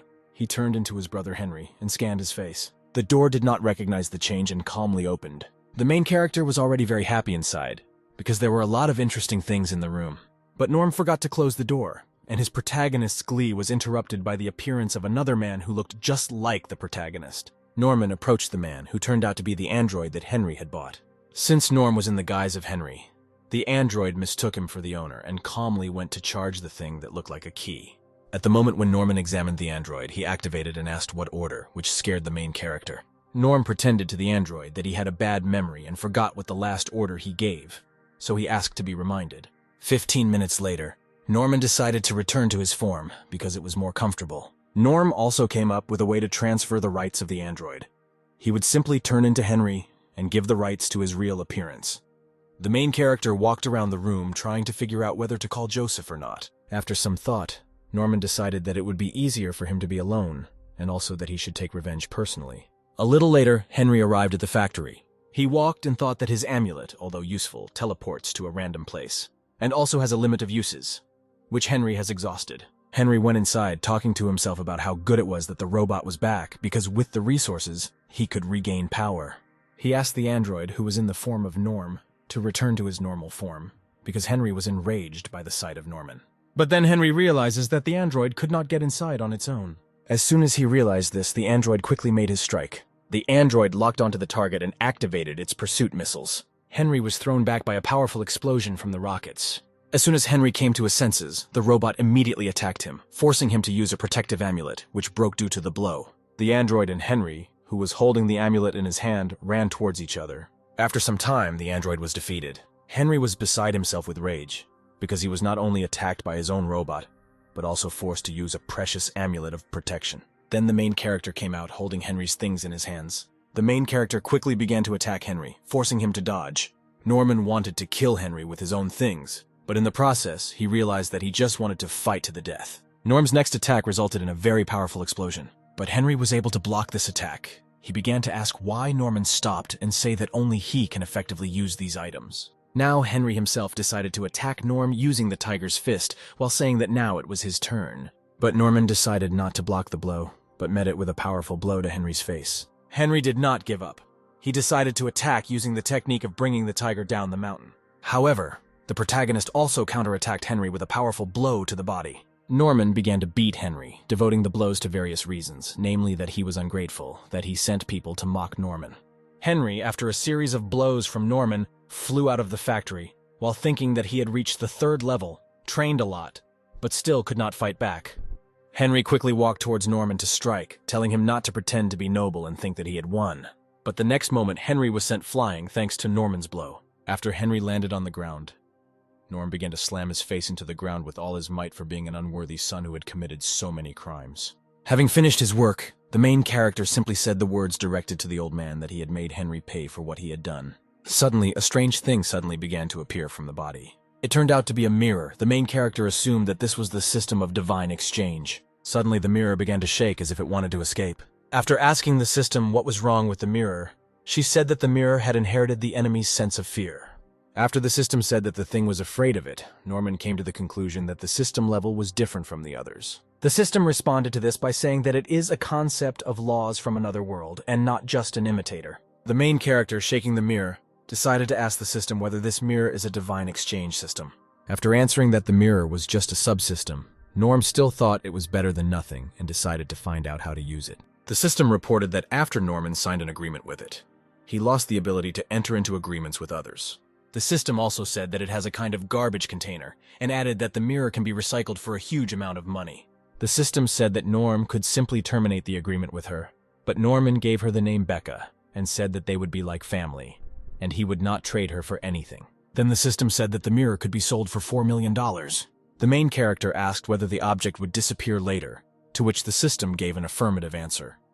Norm, realizing that this was wasteful, decided to ask whether another person could take possession of the mirror. And when the hero heard an affirmative answer, he was very happy because he could make money from it. After some time, Norman, in the guise of the old man, returned to the estate. At the estate, Norm pretended to go take the old man's medicine because Joseph reminded him to. The main character, thanks to the found cure for the heart and the transformation of the robot, arranged the death of Chief Osborne from a heart attack. The main character himself appeared before everyone 2 weeks before the master's death, and appeared to everyone. Norman stood over the grave and could not hold back his tears, thanks to which he realized the connection between his father and his children. The main character thought with tears in his eyes that even if he did not call the old man father, his blood still flows in his veins. Norm fell to his knees, saying to himself that he would avenge the master, that now it was all over, and then shouted out loud only one word, namely father. After some time, Norman asked Uncle Joseph and the others to return first and allow him to be alone with his father. The main character sat at the grave until nightfall, and left only when the android crawled out of the ground. After all this, the main character inherited the position of head of the Osborne family, although many are against this, believing that Norm is still a child. But thanks to Uncle Joseph, he can calmly go about his business. To accelerate the pace of development of the company, it was necessary to borrow money from the bank. But despite thoughts about whether it makes sense to invest in the corporation, the main character solved the problem with the bank. Since Norman does not understand business, he has to ask Nola for help. She is very diligent, but asks for a high salary. The company has difficulties, but Norm knows how to interest her. The thing that the main character gave away turned out to be a divine exchange system. When asked why the main character did not keep it for himself, he replied that he had to offer a valuable item to the most valuable employee. But Nola quickly recognized the lie, and the main character said that this thing would suit her better. Then he suggested the option of dividing the profit 7-3, which Nola agreed with. Having received consent, Norm took Nola to the things that he found from Henry, saying that the system was based on barter, and this was its initial capital. An hour later, Nola got in touch with the merchant, who was at first surprised that there was a girl in front of him, but then said that he didn't care. Knowing that Nola is stingy and therefore very difficult to deceive, the main character went to rest. In the morning, Norm woke up and found Nola, who had not slept all night. She showed a device for creating pills that doubled strength for 15 minutes.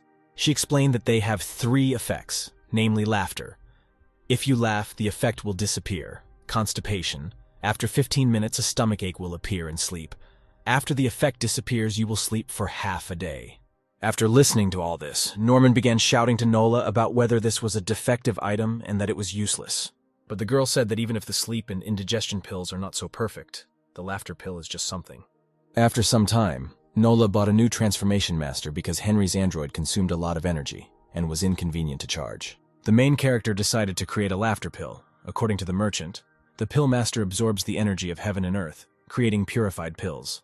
Norm noticed that the pills could not be used to harden the body and to improve the level of martial arts. And Norm also noticed the posture when producing pills, which was reminiscent of going to the toilet. Next, our main character was thinking about how to make money on pills. But Nola distracted him, saying that a person was looking for Norma. This person turned out to be Director Yang, who came to ask Norm to take part in the martial arts exchange. The main character reminded him that his education was suspended, but the director said that the school admitted guilt, and that he did not want to do this. The director asked Norm if he agreed, but the hero suggested that they drink tea first. Director Young, remembering Norm's greed and commercialism, said that for second place he would pay Norman $138,000. And the director turned out to be right.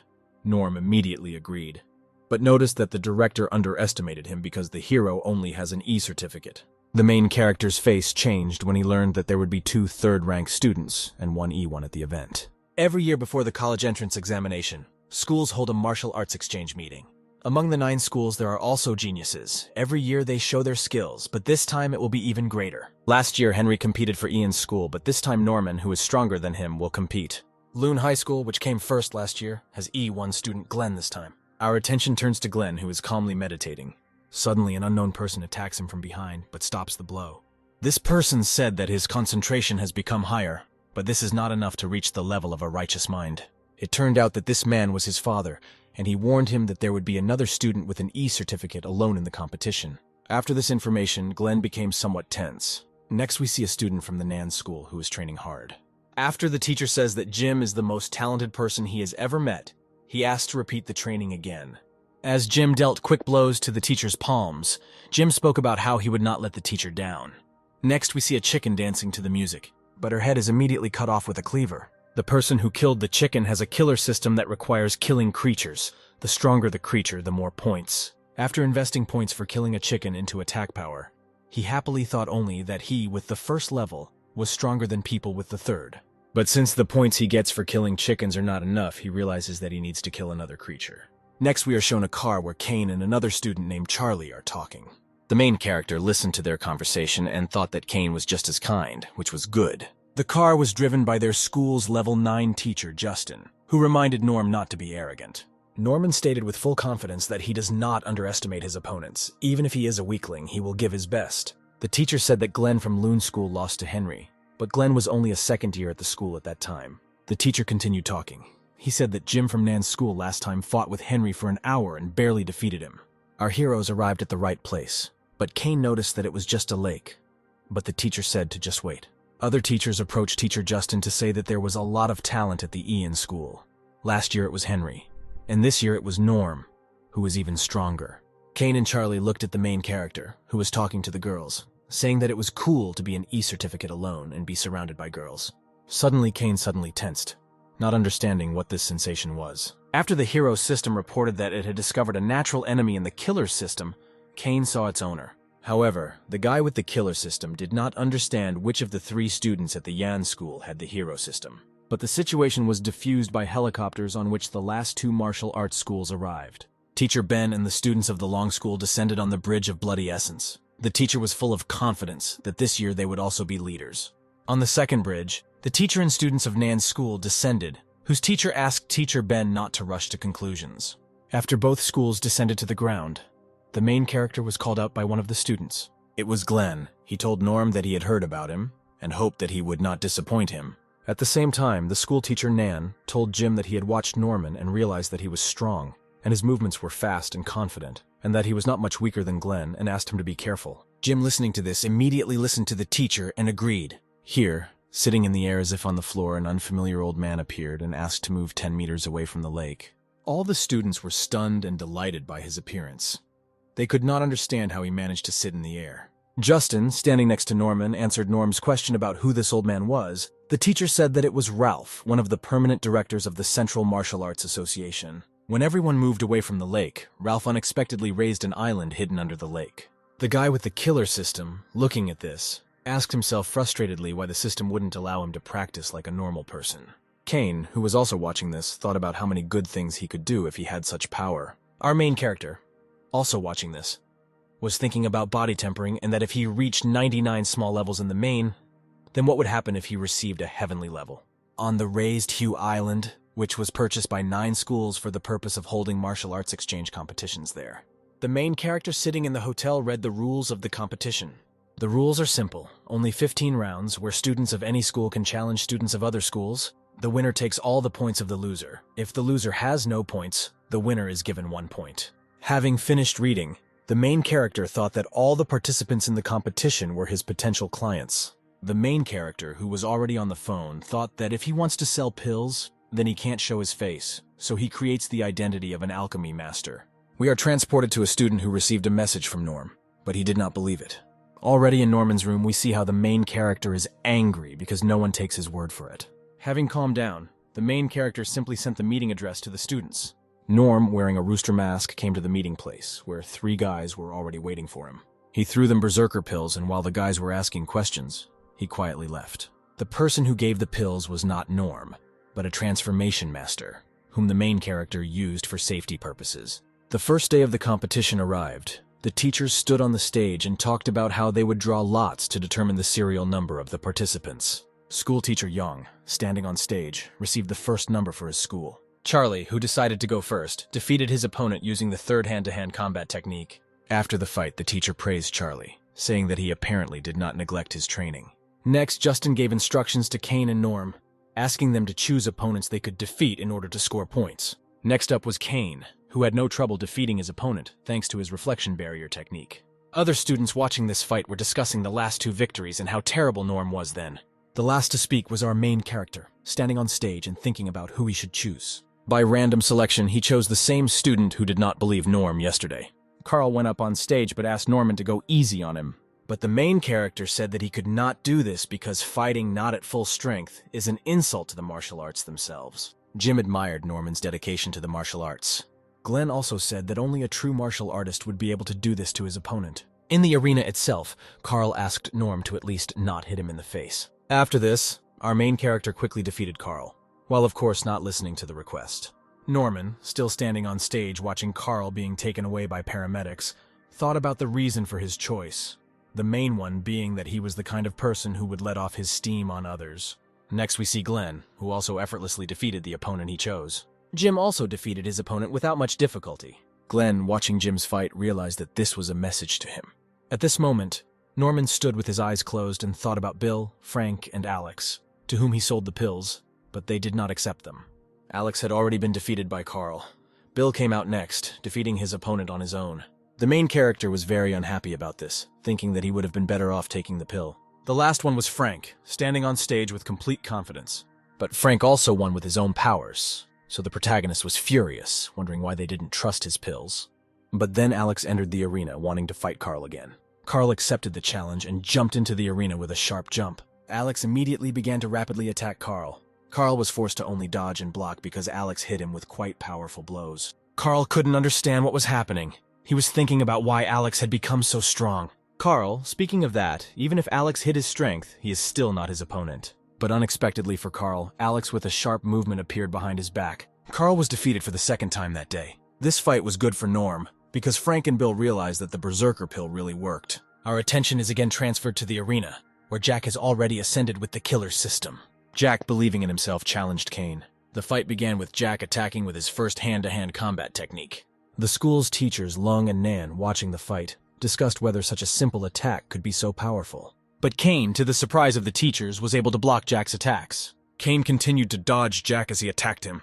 Kane, having finished dodging, attacked Jack with a powerful blow to the body. Norman, who was watching the fight, wondered how Kane could become stronger in a couple of days. Kane and Jack's fists collided, showing that Kane has excellent defense and is not afraid of Jack's attacks. Jack, realizing that this was his first battle and that he could not lose, attacked Kane with a crossbow technique. But Kane blocked this attack with his barrier of reflections. Immediately after Jack bounced off the barrier, Kane landed a powerful body kick. Kane won the fight, and Norman and Charlie came to support him. Jack, thanks to this battle, realized that he could not sit idly by. Already in the room, Norman began to receive messages in which they wanted to contact him to buy berserk pills. Carl even wrote to him, but Norm, who was angry with him, simply blocked him. Already at night, Norman's android in a rooster mask accepted money for the purchase of pills. After the android returned to Norm, he sat happy because he was able to earn more than $28,000. The second day of the competition began. 2 students were already fighting in the arena. Teacher Ben, watching the fight, could not understand how his student could be pushed aside by some third-rate fighter. He began to suspect that there were too many people here whose strength was different from the information they had received. The winning guy turned out to be a student of Robert's teacher, who also wondered why his student was so strong. The next guy in the arena was a guy who had recently just reached level 1 and had already challenged Carl. Carl entered the arena with complete confidence in his victory, but he was immediately thrown out of the arena by a powerful blow and slammed into the wall. After the beaten Carl stood up, he decided to ask for a doping test. The 3 most suspicious students were taken to be checked. After some time, teachers and students returned with a message that there was no doping. But the main character didn't worry about it, because he knew that the test wouldn't show anything, because the pills were from another world. Jack performed in the competitive arena this time. Jack's opponent was carried out of the arena with severe wounds. Norm, who was watching this, noted that he was very cruel. Jim thought the same thing, went up to the arena and told Jack that this was just a competition. Jack answered the claim simply. He said that in the ring, fists do not have eyes, and he received injuries because he was weak. Jim chose next, and he chose Jack as his opponent. Jack's blows and techniques are unmatched. They look like a spear. Even students with the 3rd level cannot block his attacks. In turn, Jim, although he did not have the same defense as Kane, but he has a lot of experience in battles, and his smooth technique is like a tall tree rooted on a mountain. Ultimately, Jack lost the fight, although Jim only used basic techniques. While Jack stood exhausted on all fours, Jim approached him and said that he did not deserve to be his opponent. Glenn deserved to be him. But Jack didn't finish his sentence at Glenn and continued talking, turning to Norman, that Norm was also worthy. After Jim, Norm chose the opponent. Norman chose a random person who didn't buy his pills. His opponent, Chris, who was Robert's student, entered the arena and attacked first, using the fist crossbow technique. But the main character attacked back with the same technique, showing the difference between their attacks. When asked why his technique was stronger, Norm replied that he had the wrong stance to begin with. The guy accepted the criticism with his head held high and asked the main character to teach him more. Immediately after this, Norm attacked, saying that then let his blow be a motivation for excellence. The guy lost. He admitted that Norman's strength is much higher and that he is confident in his defeat. Already at the hotel, teacher Robert scolded Chris for showing gratitude to Norm, thereby humiliating their Kong school. Chris said that Norman really gave him important advice, which made the teacher even more angry, and the teacher slapped Chris. Robert turned his attention to 2 students who were taking berserker pills, hinting that their power was suspicious. He began to angrily forgive them by telling them about what they were using. In order to put on what he needed, he even forced them to undress, but it was worth it, and he found the berserker pills. Our main character sent the android to sell pills, and he himself began to train. He was focused and clearly practiced punches on the boxing bag, but the android returned discharged, although only half an hour had passed. Norm put the android on charge. Realizing that he was charging the android, he suspected something was wrong. To find the answer, Norman decided to look at his last memories before hibernation. The video showed that the android was attacked by a masked man. After defeating the robot, this man took the pills with him. Norman, realizing that none of his students could defeat his android, came to the conclusion that it was a teacher from one of the schools. On the 3rd day of the competition, the main character sat in the stadium and tried to understand who robbed the android, but throwing away his thoughts, he decided to focus on the fight. Alex fought in the arena, having taken a pill, the effect of which soon ended. Suddenly, he fell to his knees due to stomach pain. Unable to bear the pain, he released the substance that was interfering with him directly at Robert's teacher. The teacher standing in the liquid said that he would deal with Alex later. Despite the teacher's words, Alex could no longer stop and released a second stream. Norm, watching everything that was happening, thought about what bad luck the students of Kong School had, because they came across a pill with a constipation effect. But thanks to this, he found a possible robber. Already at the hotel, Norman talked with the android, whom he instructed to scan Robert about the results of the scan, which confirmed the teacher's guilt. At sunset, Robert, for some unknown reason, was tracking Ethan's teacher, and when he appeared, he joined him in his run. Suddenly, Robert began pestering Ethan, talking about his muscles and groping him at the same time. Teacher Ethan, flushed with anger, jumped away from Robert and towards the nearest tree, screaming. After Ethan ran away, Robert came around the corner. It turned out that this was our main character, who used camouflage techniques to carry out his plan. Ethan himself was already in the room, getting ready to take a bath, talking about what had happened. When the teacher began to wash himself, an android in the guise of Robert entered the room. Ethan came out of the bathroom and discovered that his things were missing. When he went into the bedroom, he found Robert running away with his clothes. Ethan immediately went after Robert. Next, our attention shifts to the real Robert, who came to the place where Norm was selling pills. Then teacher Ethan suddenly ran up to him and put his underpants on his head. But then the real Ethan attacked Robert, shouting that he was a pervert. After this blow, there was a powerful explosion. Norm, who had already taken on his real form, was watching this and was filming what was happening on his phone. The next morning, a beaten-up Robert went outside and saw a crowd gathered in front of the stand. When Robert came closer, his face changed. He was very scared and angry at the same time. On the stand were photos of Robert with underpants on his head, as well as angry love messages to teacher Ethan. Then Ethan himself grabbed him by the shoulder. Robert asked to let him explain everything, but Robert was not allowed to explain anything, and so he decided to leave, disgraced. When Robert was walking through the forest, the android Norma attacked him from behind. Norman decided to rob Robert in return. He didn't find much money in the suitcase, but he did find some very useful pills. Having found a book with the technique of heavenly palm push-ups, pills, and money, he decided to return to the arena. Jim entered the arena and challenged Norman to a duel. Norman, like the crowd, was extremely surprised by this turn of events. Jim explained this by saying that he would soon move to the 4th level, and therefore he needed a worthy opponent. Norman agreed to the fight, also wanting to see what Jim was capable of. The fight began with a fist crossbow technique so powerful that the aura of this attack managed to repel even the spectators. The next technique was the Great Chain Chariot, but they also were unable to inflict significant damage on each other. After a flurry of punches, Norman saw an opportunity for a low sweep. But Jim managed to counterattack Norman, but Norm also blocked the attack. Norman, realizing that they were both very strong, suggested using one of the most powerful techniques instead of a long fuss. Jim accepted Norm's offer and got into a tiger stance and walked towards Norm using the wind step flow technique. Jim, talking about the fact that he can study 3 different techniques, and that this is called being both strong and weak, rushed to the attack. Norman also did not stand still and rushed back using the Bloodhawk technique. After these attacks, Norman emerged victorious.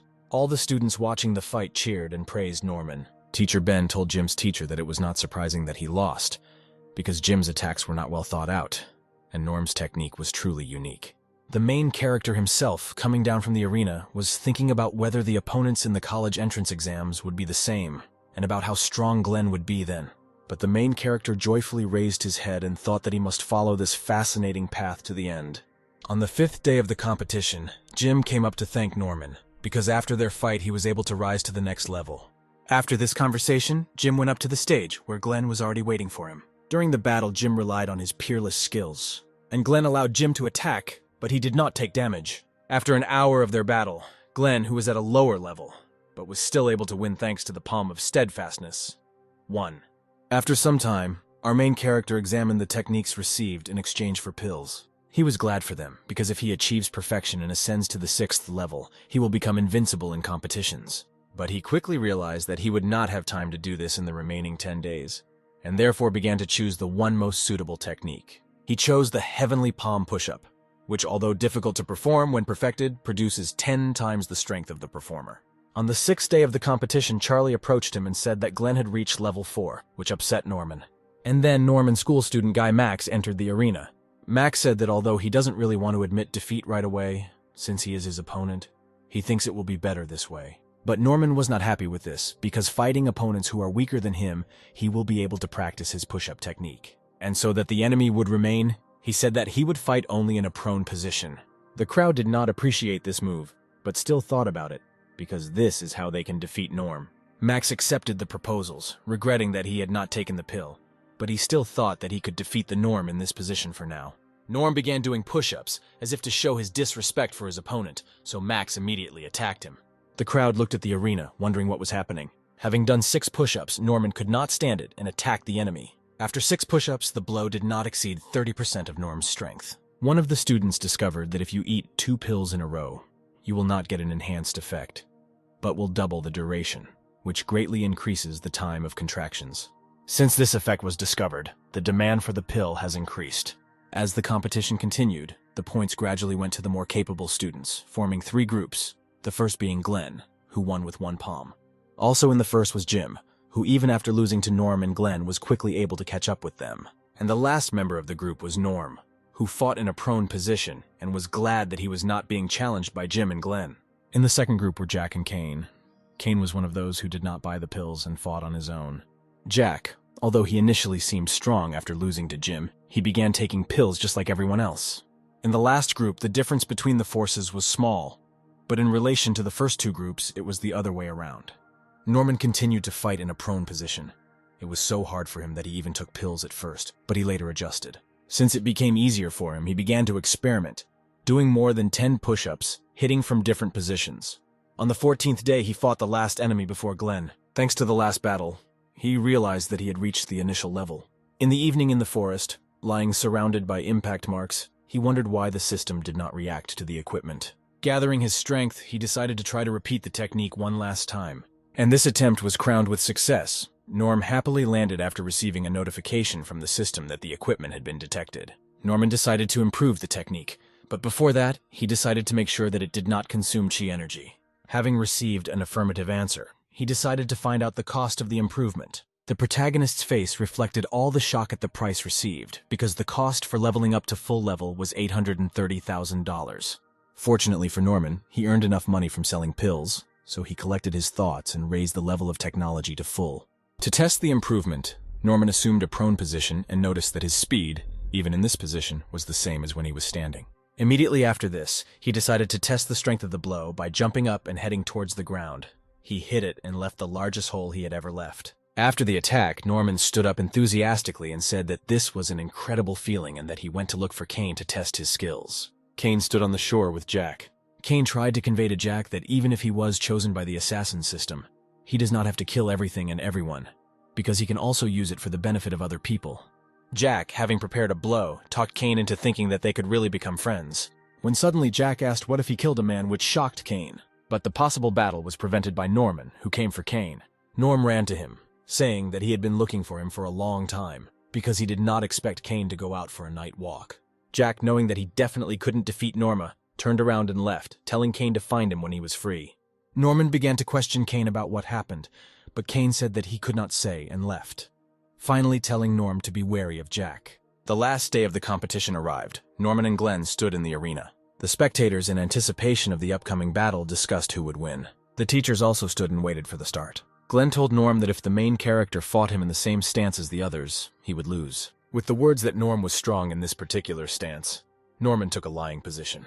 Saying that Norma would never be defeated, Glenn took a stance. Glenn and Jim's teachers, who were watching, said that Glenn was incredibly calm, which is rare, and that the Smith family had an extraordinary student. The battle began. Glenn quickly ran at Norm to hit him with his palm. Thinking to himself that Glenn's technique was lightning fast and silent, Norm jumped back. Norman realized that he needed to hurry up and began doing push-ups. Glenn continued to press on Norm, but Norman, even in a prone position, dodged his attacks.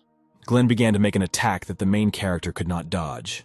Therefore, Norman decided to meet this attack with his 8th melee-style technique. Norm, realizing that Glenn was no match for his opponent's past, decided to run away and fight as little as possible. But even so, Glenn did not lag behind Norman and tried to attack him. Norman pushed Glenn away by attacking with his foot while doing 9 push-ups. And in order to do push-ups for the last time, the main character used a bloody hawk strike to jump away. This helped, and Norman did his 10 push-ups. And immediately after this, shouting that he did not believe that the main character was strong in this particular position, and then let him try his blow, he attacked Glenn. Glenn realized at first glance that the blow was very powerful, as if the whole sky was falling on you. Even so, Gurren decided to block this attack by using the final Heavens Crash Unshakable Palm technique.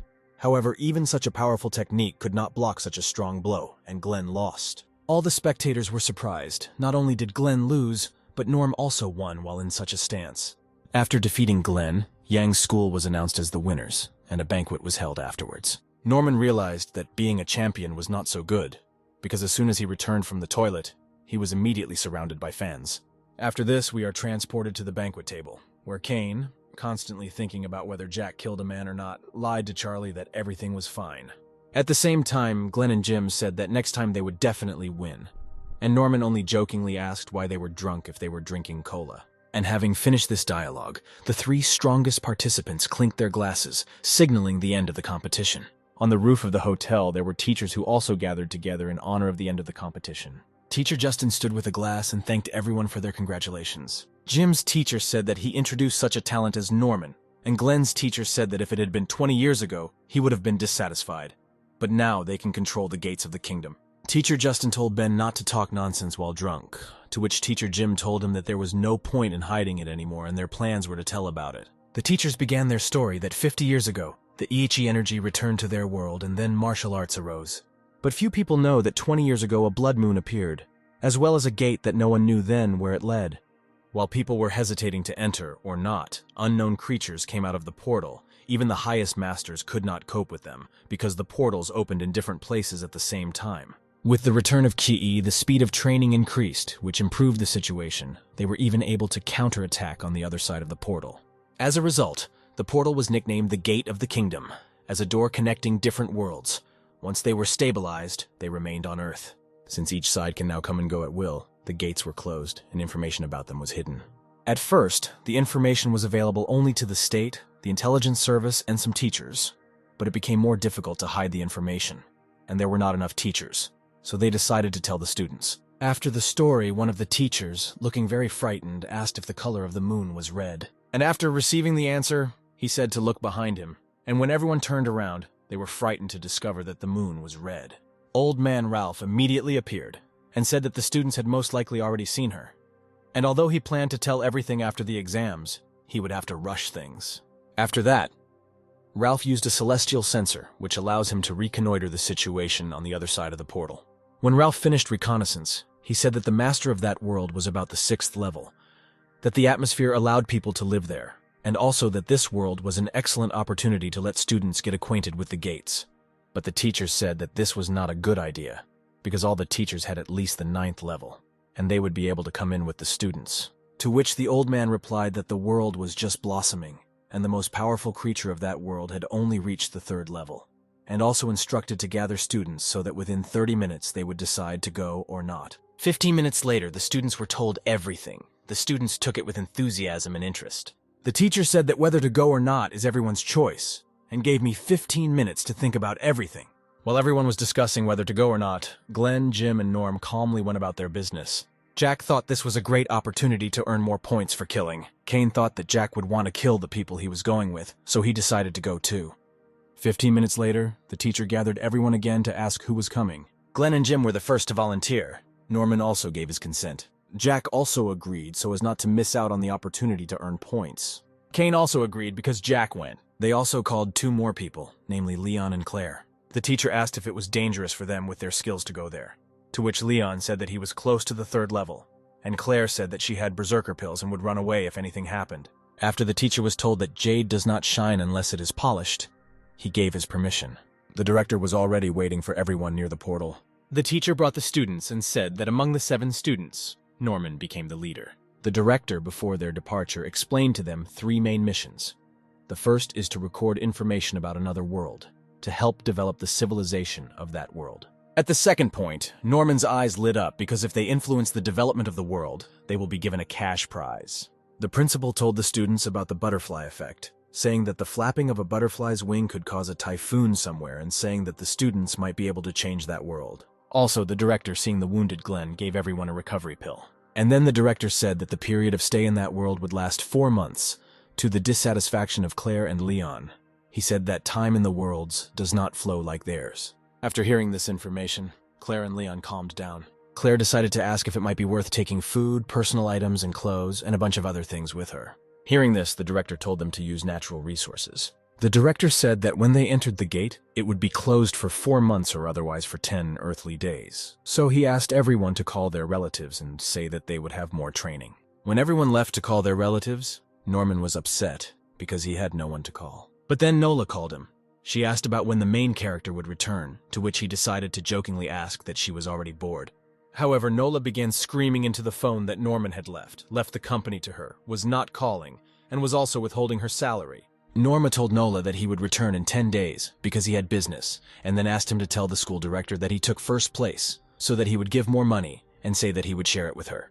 Nola said that she knew he would win, and then asked how many pills he sold, since they agreed to split the profit in half. After which Norman pretended that he didn't hear anything, that he had lost the signal and hung up. Everyone talked and gathered in front of the gate. The teachers gave the last instructions that if there is an enemy, then attack without hesitation, and that there is no one stronger than them, but not to let down their vigilance. And the last thing the director told them was to return alive. Everything happened as they were told. When they entered, the gate disappeared. At first glance, there was nothing special about the world they found themselves in. Norman found the grass. It was a little different from ours, but the most important thing is that this grass can be converted into $13. Norman started collecting grass very quickly, which looked strange, so Kane wanted to ask what Norma was doing, but Glenn stopped him. Glenn assumed that Norm trained like this, but Norman himself only had money on his mind. Glenn said that he already wants to see Norm's new technique. Kane was also delighted, and Leon said that a genius remains a genius no matter what. Suddenly, Kane felt that his body suddenly became lighter. Jack felt it too, but immediately after that, the system began to say that he was a weakling, that he was a loser, that he couldn't even defeat a person without a system. The voice gave Jack a headache and he fell to the ground, screaming for the voice to get out of his head.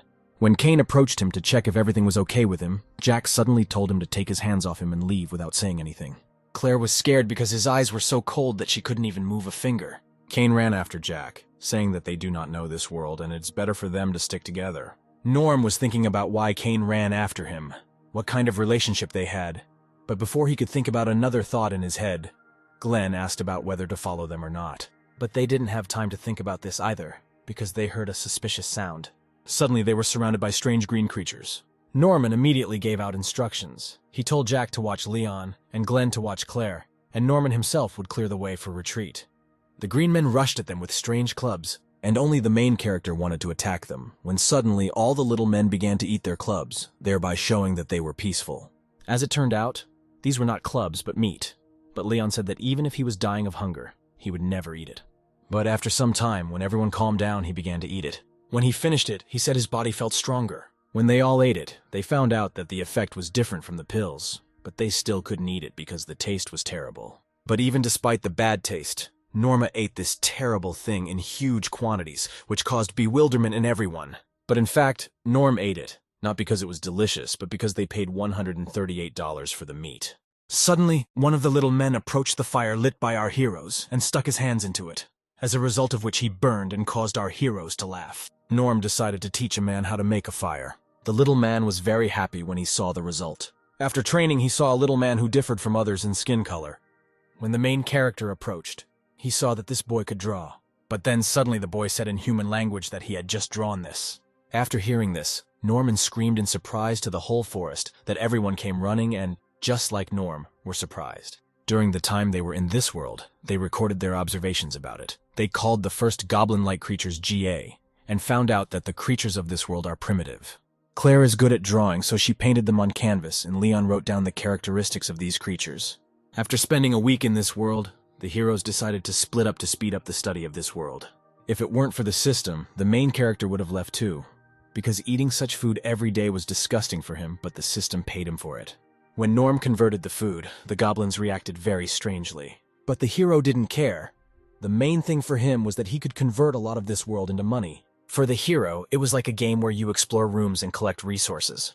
The hero really liked this world, because here he received much more than for pills. The only problem was that for one type of item he could get no more than $138,000. On top of that, the goblins, seeing things disappearing, began to think of Norman as a god, and the little goblin actually called Norm Dad. A month later, the little goblin invented his own type of writing. He said that the scripture for the gods that the main character uses was not good for him, so he decided to create a new one, and then asked Norm if his work was not good enough. Norman said that the boy had chosen the right path and to continue in the same spirit. But in fact, he already began to believe that it was not he who was God, but this child. Suddenly the earth began to tremble as if during an earthquake. A goblin came running to them, saying something in his own language. The main character asked to translate the child, what he said. In human language, this meant that wolves were approaching, which surprised the main character. In this world, there are creatures close to wolves from the earth. The main character called them alpha wolves. Before the start of winter, they gather in groups and go in search of food. Although the creatures of this world are not capable of learning martial arts, they can increase their physical strength through food. And although the leader of the pack is strong, the main problem is the number of wolves. The hero forced the GA to retreat. They left full of all the provisions to slow down the wolves. After escaping, all the goblins were very upset. The child asked the protagonist why he didn't use his divine ability to make them disappear. The protagonist replied that they were created by heaven for a specific purpose, so he cannot destroy them. Then the goblins spoke in their own language, addressing Norm, and Norman asked the child to translate. They said their homes had been destroyed. Wolves were roaming around and they didn't have enough food to survive. The hero asked the little goblin to tell them not to worry because there would be wheat and food for everyone, and also said that they needed to hurry. Next, we see a wolf who ate ordinary meat. But then his stomach cramps and he uncontrollably throws up all the food he has eaten. Following him, the same thing happens to all the other wolves. In the morning, the main character with his nose closed and the goblins went out into the street, where the goblins saw something that amazed them, but made them happy. The child reacted violently to what Norman did, but the main character said to hold off on it and have lunch. Seeing that the goblins were kicking the wolves, Norm asked the child to tell them to stop and quickly butcher them, because they were just sleeping, and also said that they needed to find another place to live. Then we are transported to Glenn, who stands surrounded by other creatures who thank him for saving him. As it turned out, he saved them from Jack, who has become monstrously strong and kills everyone indiscriminately. He sent the creatures south to Norm. Next, we see Norm, who sits on a throne in a castle, wearing clothes similar to a shaman's, and asks the child, whom he already calls son, about the news. The child himself, shriveled from unfamiliarity, stood in clothes that were made for him by the Norm. He reported that the Ji, Li, Lud, and Li tribes, the Lin tribe, and the 4 northern tribes had been captured. After these words, the main character thought about who did this, what happened to the world, and about Cain, hoping that he was okay. Norman didn't take his pillmaster because there was nowhere to charge it, but he still had 10 pills of each type left. After the incident with the wolves, Norm helped find a new area to live in. He commissioned Adam, the name he gave the child, to build a castle and gave him the plans. Norman managed to make friends with the Alpha, so he did not attack their tribe. On Norm's side, there is a gifted child. The gay tribe is able to build anything, wolves that protect from enemy attacks, so he created a state and is the head of it. He decided to call the state the Nation of Countless Souls. All the tribes mentioned earlier appeared in the Great Book of the World of the Nation of Countless Souls, which contains information about this world. The main character doesn't know everything yet, but Adam is learning quickly, so he can help. 2 months later, we see Norman training on an invented obstacle course. To pass it, he used the Wind Pursuit technique, the 5 Beast technique, and the Iron Curtain. After completing it, the main character says that his Iron Curtain and 5 Beast techniques have reached the initial level, but the technique of chasing the wind has not yet. After training, he asked the system how much money he had, looked at the pill they were given, but decided not to use it until he brought all 3 techniques to the initial level. Then a boy came and said that the Lin tribe was approaching the palace. From the walls of the castle, Norman saw several dozen creatures from the Lin tribe. The goblin told them that his name was Adam, and that they were in the territory of the Nation of Countless Souls, and added that they should stop immediately. One of the creatures said that they were civilians, that they were attacked in the north by a demon king, and that an unknown hero told them to go east. The hero asked the child to tell him that there were no settlements further north, and that if they wanted to join them, they must live by their rules. Then we are transported to an unknown place where the massacre took place. Cain thanks Jim for his help because if it weren't for him, Jack would have killed him. But Jim didn't listen. He sat over the dead body of the animal, trying to reach him, hoping that he would wake up. Jim screamed at the top of his lungs for the animal to wake up. Jim abruptly approached Cain and, shouting, asked him if he had a resurrection pill, but Cain did not have it. Jim began to ask why Jack needed to kill everyone. Cain asked him to calm down, but Jim began to shout that when he left, everything was fine, and when he returned, he found everyone dead. Jim fell to his knees, saying that it was his fault that they brought horror into this world that destroyed this place. But then Cain slapped him in the face so that he would come to his senses. Cain began to say that there was no point in screaming and crying. Everyone was dead, that the most important thing was to prevent more deaths. Cain continued to talk. He said that Jack becomes stronger when he kills, that he is already stronger than all of them combined.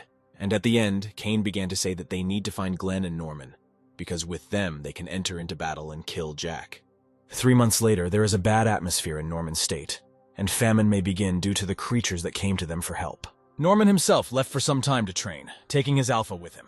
Alpha and Norman began to run to the races. The main character, smiling maliciously, secured his victory by saying it out loud.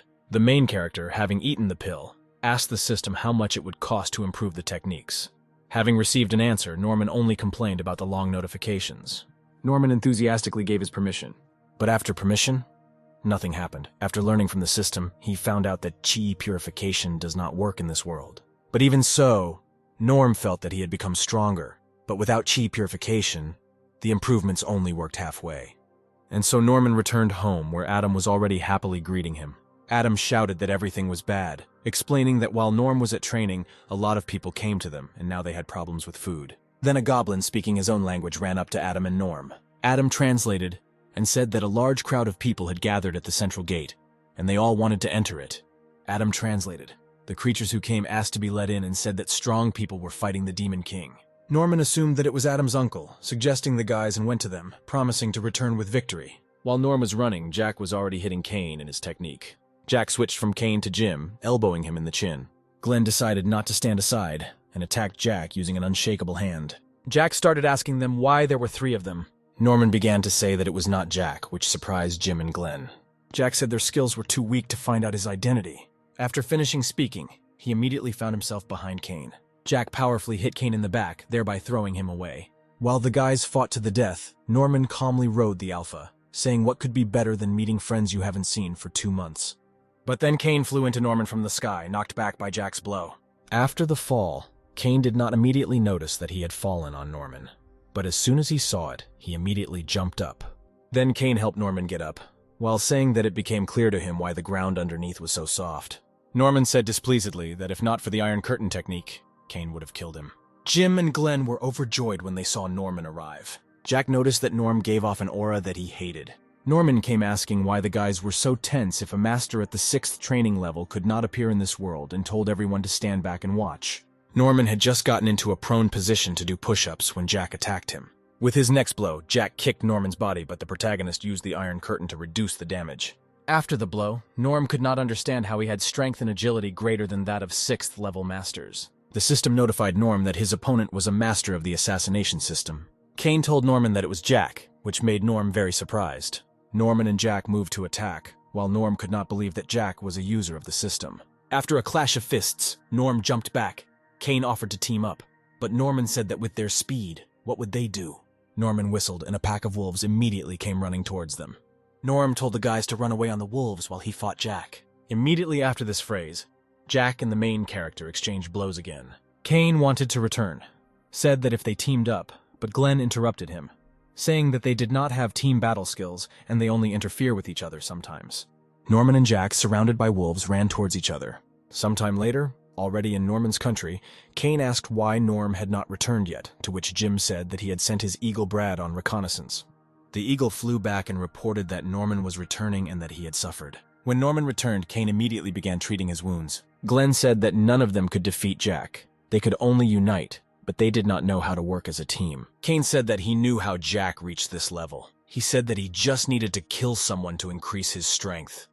After these words, Norman began to suspect that Kane also had a system. After this, the system said that this was true, and that he was the master of the hero system, which gives points for good deeds. Norman asked why the system didn't tell her about this sooner, to which she said he didn't ask. Kane said that they must kill Jack as quickly as possible before he becomes even stronger. Norman said that he doesn't think so, because this world has limitations that Jack can't overcome. But at the same time, they have time to practice and learn to work as a team. Jim agreed and added that there was a month left before the gates opened, and Glenn said that they would be helped on the ground. Norm said that he shouldn't hope for it because Jack, like them, knows that there is a month before the opening, and as soon as he finished, Jack himself came to his country. Norman continued to say that all Jack would have to do was block the gate, because those above the 6th level would not pass, and those below would lose to him. At that moment, Jim's eagle flew in from reconnaissance. Jim said that Jack had already arrived, and Norman said that now they only have one chance, and that is to increase their strength and ability to work as a team. To take advantage of time, Norman led his people as far away from Jack as possible. It is not known for what reason, but many wild animals rush at Jack with the intention of killing. It wasn't known where Leon and Claire were, so Norman just hoped they didn't run into a demon. Norman asked Jim to send his eagle to investigate, and also added sleeping pills and diarrhea pills to Jack's food, but they did not work. Kane told Norman that there was a river beyond and they had nowhere else to go. Norman asked Jim about the distance between him and Jack, to which he said that he was about 10 miles away. While they were on the way, many fell ill, and many died from hunger and cold. Norman said that if they wanted to survive, they needed to make boats. To pump up Kane's system, Norman constantly gives him the opportunity to do good deeds. And Jim and Glenn, under pressure to survive, train every day. Suddenly, Norman smelled a bloody smell, and when he turned around, he saw a bright red flash. Jack did all this. He was already approaching them. Just as Jack wanted to attack the heroes, predators emerged from the water with the desire to kill him. 10 days later, the heroes and inhabitants of Norman's country stopped in tents on a hill. Our heroes were training. Norman fought 1 against 3. Jim jumped on Norm with the 5 beasts technique, but the protagonist blocked it with an 8-step uppercut. Norman said that Jim's fist is strong, but he still won't be able to stop him if he wants to escape. At this moment, Glenn used the unwavering palm technique, namely its pressing form. But Norm attacked Glenn, thereby blocking the technique. But after Glenn touched Norman, he felt his blood flow stop for a short time. This turned out to be Glenn's new ability. The main character said that it wasn't bad, and that although he couldn't use his legs, he could still use his arms, and used the Hawk's fist. But his blow was blocked by Kane with his reflection barrier technique. After all this, Norman admitted that he could not win against them alone. But the guys said that if Norm had done 1 push-up, the victory would have been in dispute, and that they would rely on his push-ups to fight Jack. Jim said that he received information from Brad. He said that Jack was 3 miles away from them, and Jim also asked if they would fight. Norman said that if they continued to run away, they would all die without Jack's help. Then Adam called Norman. Norm immediately went to him. Adam's fever has gotten worse, and although he has a wake-up pill, it doesn't help with his illness. After some time, the weather outside suddenly changed. Before the battle, Norman decided to ask the team if they had healing pills. Everyone said that they had already used them. Norman said he had one left, and he didn't know if Jack had one. Kane said that even before Norman they united against Jack, then he was not so strong, so they managed to wound him. Then he escaped and used the pill. Norman then took out the remaining berserker pills and distributed them. Having repeated the plan of action, the heroes folded their hands and shouted that they would succeed. Before the battle, Norman came to Adam and said that he had ordered everyone to leave, but Adam needed to stay because he might get even worse during the trip. On the way out, Norman took out his transformation master, which he took and did not use so as not to waste the charge. But today it could become their trump card. Since Jack reached the limit, the system began to destroy this world. The heroes came to Jack full of confidence and desire to win. Norman took a lying position, and Jim, Kane, and Glenn ran to detain Jack. Jack recognized that they were planning to distract him while Norman completed his technique. He doubted that it would cause him damage, but just in case, he decided to disrupt their plans. Glenn was the first to rush at Jack. Jack threw him away from him, but he still managed to use his technique, which paralyzes for a while. But it didn't work, and Jack quickly approached Glenn. Then Kane rushed to protect him, using a barrier of reflections. While Jack was distracted by Kane, Jim attacked from behind. But Jack didn't even turn around. He just used the barrier to push Jim away. Jack went to Norman, saying that for some unknown reason he felt an aura that he hated from him. Then Adam crawled out of the tent and asked not to touch his dad. Jack said he was annoying and kicked a rock at him using his strength. The stone flew straight into Adam's body, wounding him and throwing him off. Immediately after this blow, lightning struck Jack's feet. And Jack understood why, because Adam is the son of this world. Norman was about to call the android, but he was stopped by the shouts of the guys who told Norm not to stop, after which Jim attacked him, saying that his weak point was his forehead. But Jack, getting ready, stood up, saying that the one who jumps above his head is like a moth flying straight into the flame. But it turned out to be a trap. While Jim was distracting him, Glenn was already flying at his feet. Kane also flew from behind to his feet. They all wrapped their arms around Jack to prevent him from interfering with Norman. Before the battle, the guys came up with this tactic. The thing is that Jim's technique has 5 types of animals. Each of them is assigned a part of the body, and if he names one of them 3 times, then they focus only on that part. At this time, Norman had only completed his 6th push-up. Jim shouted at him to speed up. A moment later, Jack threw everyone off of him in different directions. After that, Jack walked up to Adam, took him by the neck, and pierced his chest. From his chest, he took out the core of this world. And on Norman's 9th push-up, Jack walked up and stomped him into the ground with his foot. But fortunately for everyone, it turned out to be an android, which was simply a distraction. And then an enraged Norman came out, shouting the name of the technique, namely the earthquake palm. Norman attacked Jack, who in turn was helped by the world itself. Jack did not dodge, but decided to block such a powerful blow. Jack continued to block, but still the blow went through, and Norman killed Jack. The system sent a notification that it had discovered a system that could be redesigned, to which Norm gave his permission. After which Norman fell to the ground, but Keen arrived in time and gave him a resurrection pill. The hero immediately went to look for his son. Jim handed Adam's body to Norman, and Norm in turn began asking about the pill. And when they told him that the last pill had been given to him, he screamed loudly. But then the core of this world flew out of Jack's body. The cannonball flew, and the heroes followed it. And when it fell to the ground, a golden tree appeared. A golden apple fell from a tree into the protagonist's hand. Where did little Adam hatch from? Norman immediately asked him if he was his son, but the new Adam asked him who you are. Norman, without hesitation, told him that he was his father. Kane said that the baby apparently inherited the knowledge of Adam's past, but at the same time lost his memories. Norman, remembering that Adam is a child of the world, understood everything.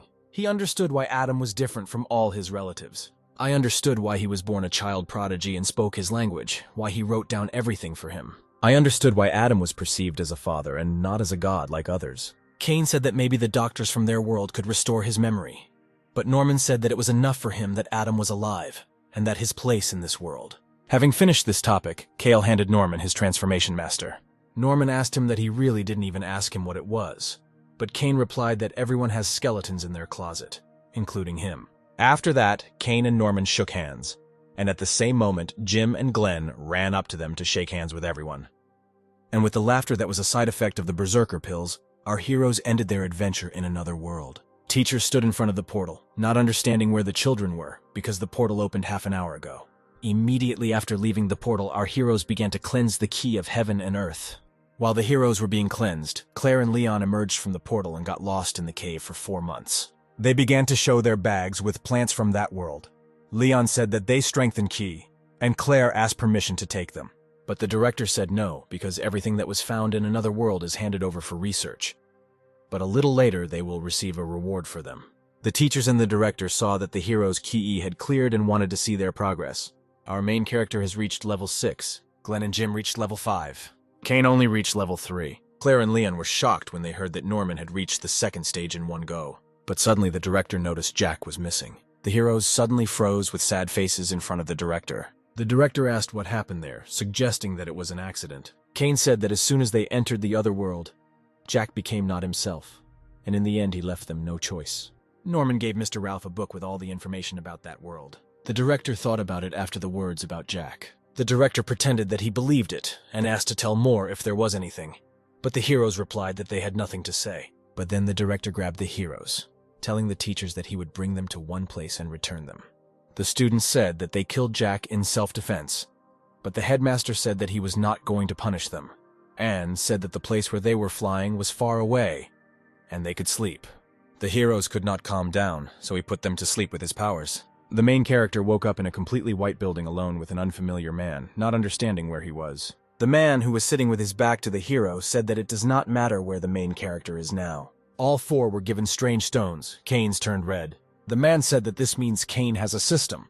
Norman was also thrown a stone, but he, guessing that he might now be exposed, grabbed the strap. Having asked a question about the cost of the stone, and having heard that all the money in the world would not be enough, Norm said that this was not the most common necklace, but the man shouted and told him not to drag his feet and take the stone in his hand. The main character asked why there was such a rush, and recalled that the man promised to return him to Ralph and friends. The man said that he would return it, but only if the stone did not change color. And as soon as the hero took the stone in his hands, the stone began to burn bright red. We are transported to the director, who was talking with Ralph. Ralph said the state has known about the systems for a long time, so a league of outstanding talent was created to find owners.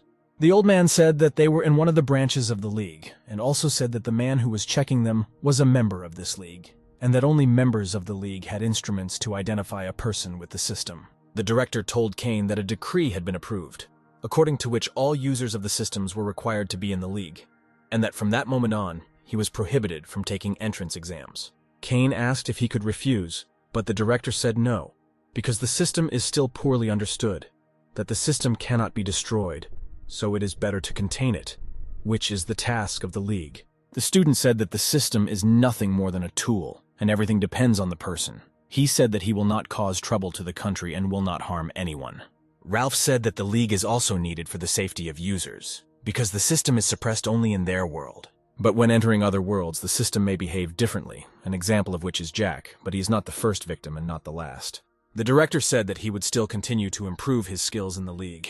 The hero asked if he could do good, and when he heard that he could, he agreed to join. After that, Kane decided to ask what was wrong with the guys, to which he replied that everything was fine with them. The system had not yet been discovered. Kane breathed a sigh of relief. But the director said that this is not a fact yet, because the system can move from one person to another person, who was nearby in their case to Norman. The principal returned to the rest of the students to see how things were going.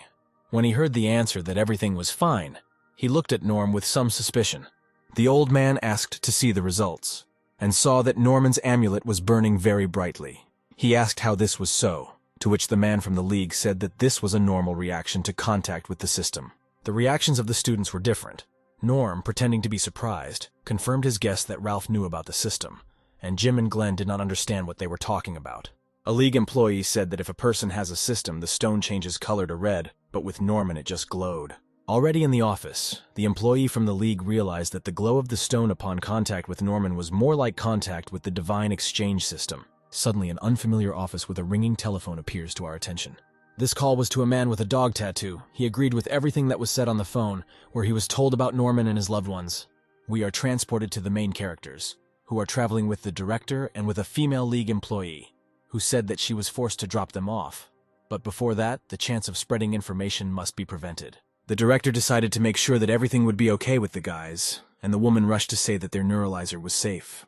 She turned to the guys, holding a camera in her hand, and seemed to take a photograph of them. This device erased the guys' memory. The last thing they remembered was that they were flying, after which they immediately began to ask why there were 3 of them. The device had no effect on Norman. He was stunned that they could erase memory. but he remained calm for the sake of secrecy. The director pulled the guys out of the car, saying that their check was over. Norman decided to ask where Kane was, to which the old man said that for some reason he could not go with them. Our hero was already at the hotel at night, from where he will go home in the morning. The hero wandered from one side of the room to the other, thinking about everything that had happened to him that day. He decided to ask why she was not found. She said that it was connected to the owner's soul, so it could not be detected. Then Norm decided to ask about the fact that he still had a memory. The system said that the owner's soul is connected to it forever, and it is impossible to change the soul. After which Norm said that the system is as cool as he is, calling himself its dad, to which the system remained questioningly silent. And so our hero returned home after a long journey. Norm stood at the door, afraid of what would happen to him, because he had spent all the money, even though they agreed to divide it equally. But then the door began to open. As soon as the door opened, Norman began showering Nola with compliments, saying that she was an angel, that she was Miss Universe. But when he opened his eyes, he found a huge worm in front of him. Norman, asking what kind of garbage this was, got scared, to which the worm responded with fear. The worm crawled towards Nola in tears, who immediately began asking why he scared her.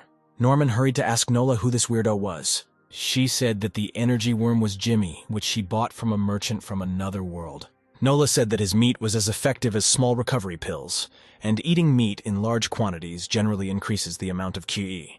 To the hero's reaction, which involved buying 2 more of these and eating them, Nola said that she would not let him eat such a cutie. She said that Jimmy's slime had exactly the same effect, even though it looked gross. But as soon as Jimmy relaxed, he discovered that Nola and Jimmy were looking at him with a predatory look, discussing how delicious he looked. Norman, saying that the effect was cool, decided to find out if this was all the motivation. She began to talk about the Baker family, which trades in the field of martial arts, namely weapons and food. She said that she supplies them with mucus as a material, to which they add their own oats, resulting in something like oatmeal, which they sell. She added to her speech that she was simply supplying the material, leaving the paperwork to the Baker company, thus hiding Jimmy's existence. At first, the hero said with some disgust that people were paying for his worm's mucus, after which he added that this was ideal. But Nola immediately brought him down to earth, saying that all the money received goes to the benefit of the company. Norman was offended by this and began to say that he would not stoop so low and that he had no problems with finances, realizing that all his money is in cryptocurrency, and that if Nola asked to give him her half of the sales of the pill, he will not be able to return it to her. Only the main character wanted to leave, like Nola, stroking Jimmy. She said that Norman definitely has reasons why he cannot give her interest, so she will not torture him. Moreover, she asked if the main character was hungry and said that she would go cook. Next, we are transported to a martial arts association in northern Yan, where a man stands holding the League of Extraordinary Talent stone. Since nothing happened to the stone, they released it, after erasing its memory. At the exit, his colleague was already waiting for the man, who began to ask him about what was there, but the man only said that when he came in and sat down, he felt dizzy and was released. Next, we are transferred to the League's office, where they talk about how they have already checked 14 possible owners of the 18 systems, but have not found them. The man sitting at the table decided to make sure that the owner was definitely in northern Yan, to which another person replied that the probability of this was 70 or 80%. The man at the table said that in 2 days, there will be a banquet at which all the influential masters will be. So he ordered to check whether the people from the list will be there, and if they are not, then add them there. Next, we are transported to Norman's room, where Rena calls him on the phone. She called him to invite him to a banquet where there would be influential people with whom Rena would help establish contact, and she also added that attendance was required. Norman was standing ready for the banquet when suddenly he received a call. The caller turned out to be Director Ian, who told Norman that he had already collected $1 million to retain the second place they agreed on. However, the director said that for first place, he could request bonuses, but Norm refused, asking him to find him several exercises for the body. He listed so many techniques that the director did not have time to write down. When Norm finished speaking, he turned around and saw Nola, who was coming down the stairs and that evening was above all praise. She asked Norman what she looked like, to which he told her that she was very beautiful. Norman began praising the dress, which he said his mother had worn but was still timeless even after all these years. Norman allowed Nola not to return the dress and hurried her because the car was already waiting for them. Upon arrival, Rena was already waiting for them, dressed in a dress the color of space. Nola came up to Rena and said that she looked so beautiful today. Their sweet message was interrupted by a man who arrived at the banquet on a tractor. A tractor driver overturned other visitors' foreign cars as a joke. When he got out of the tractor, he was immediately surrounded by a disgruntled crowd. He started saying that if everyone drives a sports car and you drive a sports car, then that's stupid, but a tractor is a different style. But his Uncle Clint said that his actions reflected on the Link family. Rin, watching the guy, realized that this guy is the son of the Link family. Norman said that no matter what he was, as long as he didn't provoke him, he didn't care about him. People recognized him as the second son of the Lin family, namely Richard. Richard found himself a user of a system that rewarded him for his mischief. Richard began to look closely at Norman, trying to understand whether Nola and Rena were his close friends, and also noticed that the system was not visible at all. The banquet began, where Rin introduced Norman to celebrities, and although Norm did not like such events, he understood that it was necessary for the development of the company. In the middle of the evening, people burst into the banquet, one person working for the Wushu Association, and asked not to interfere with the investigation. He said they were instructed to act, and if there were any doubts, to bring them to him. While the two employees were talking, Norman noticed red armbands on their suits. And then it dawned on Norman that the people were not from the Martial Arts Association, but employees of the League of Outstanding Talents.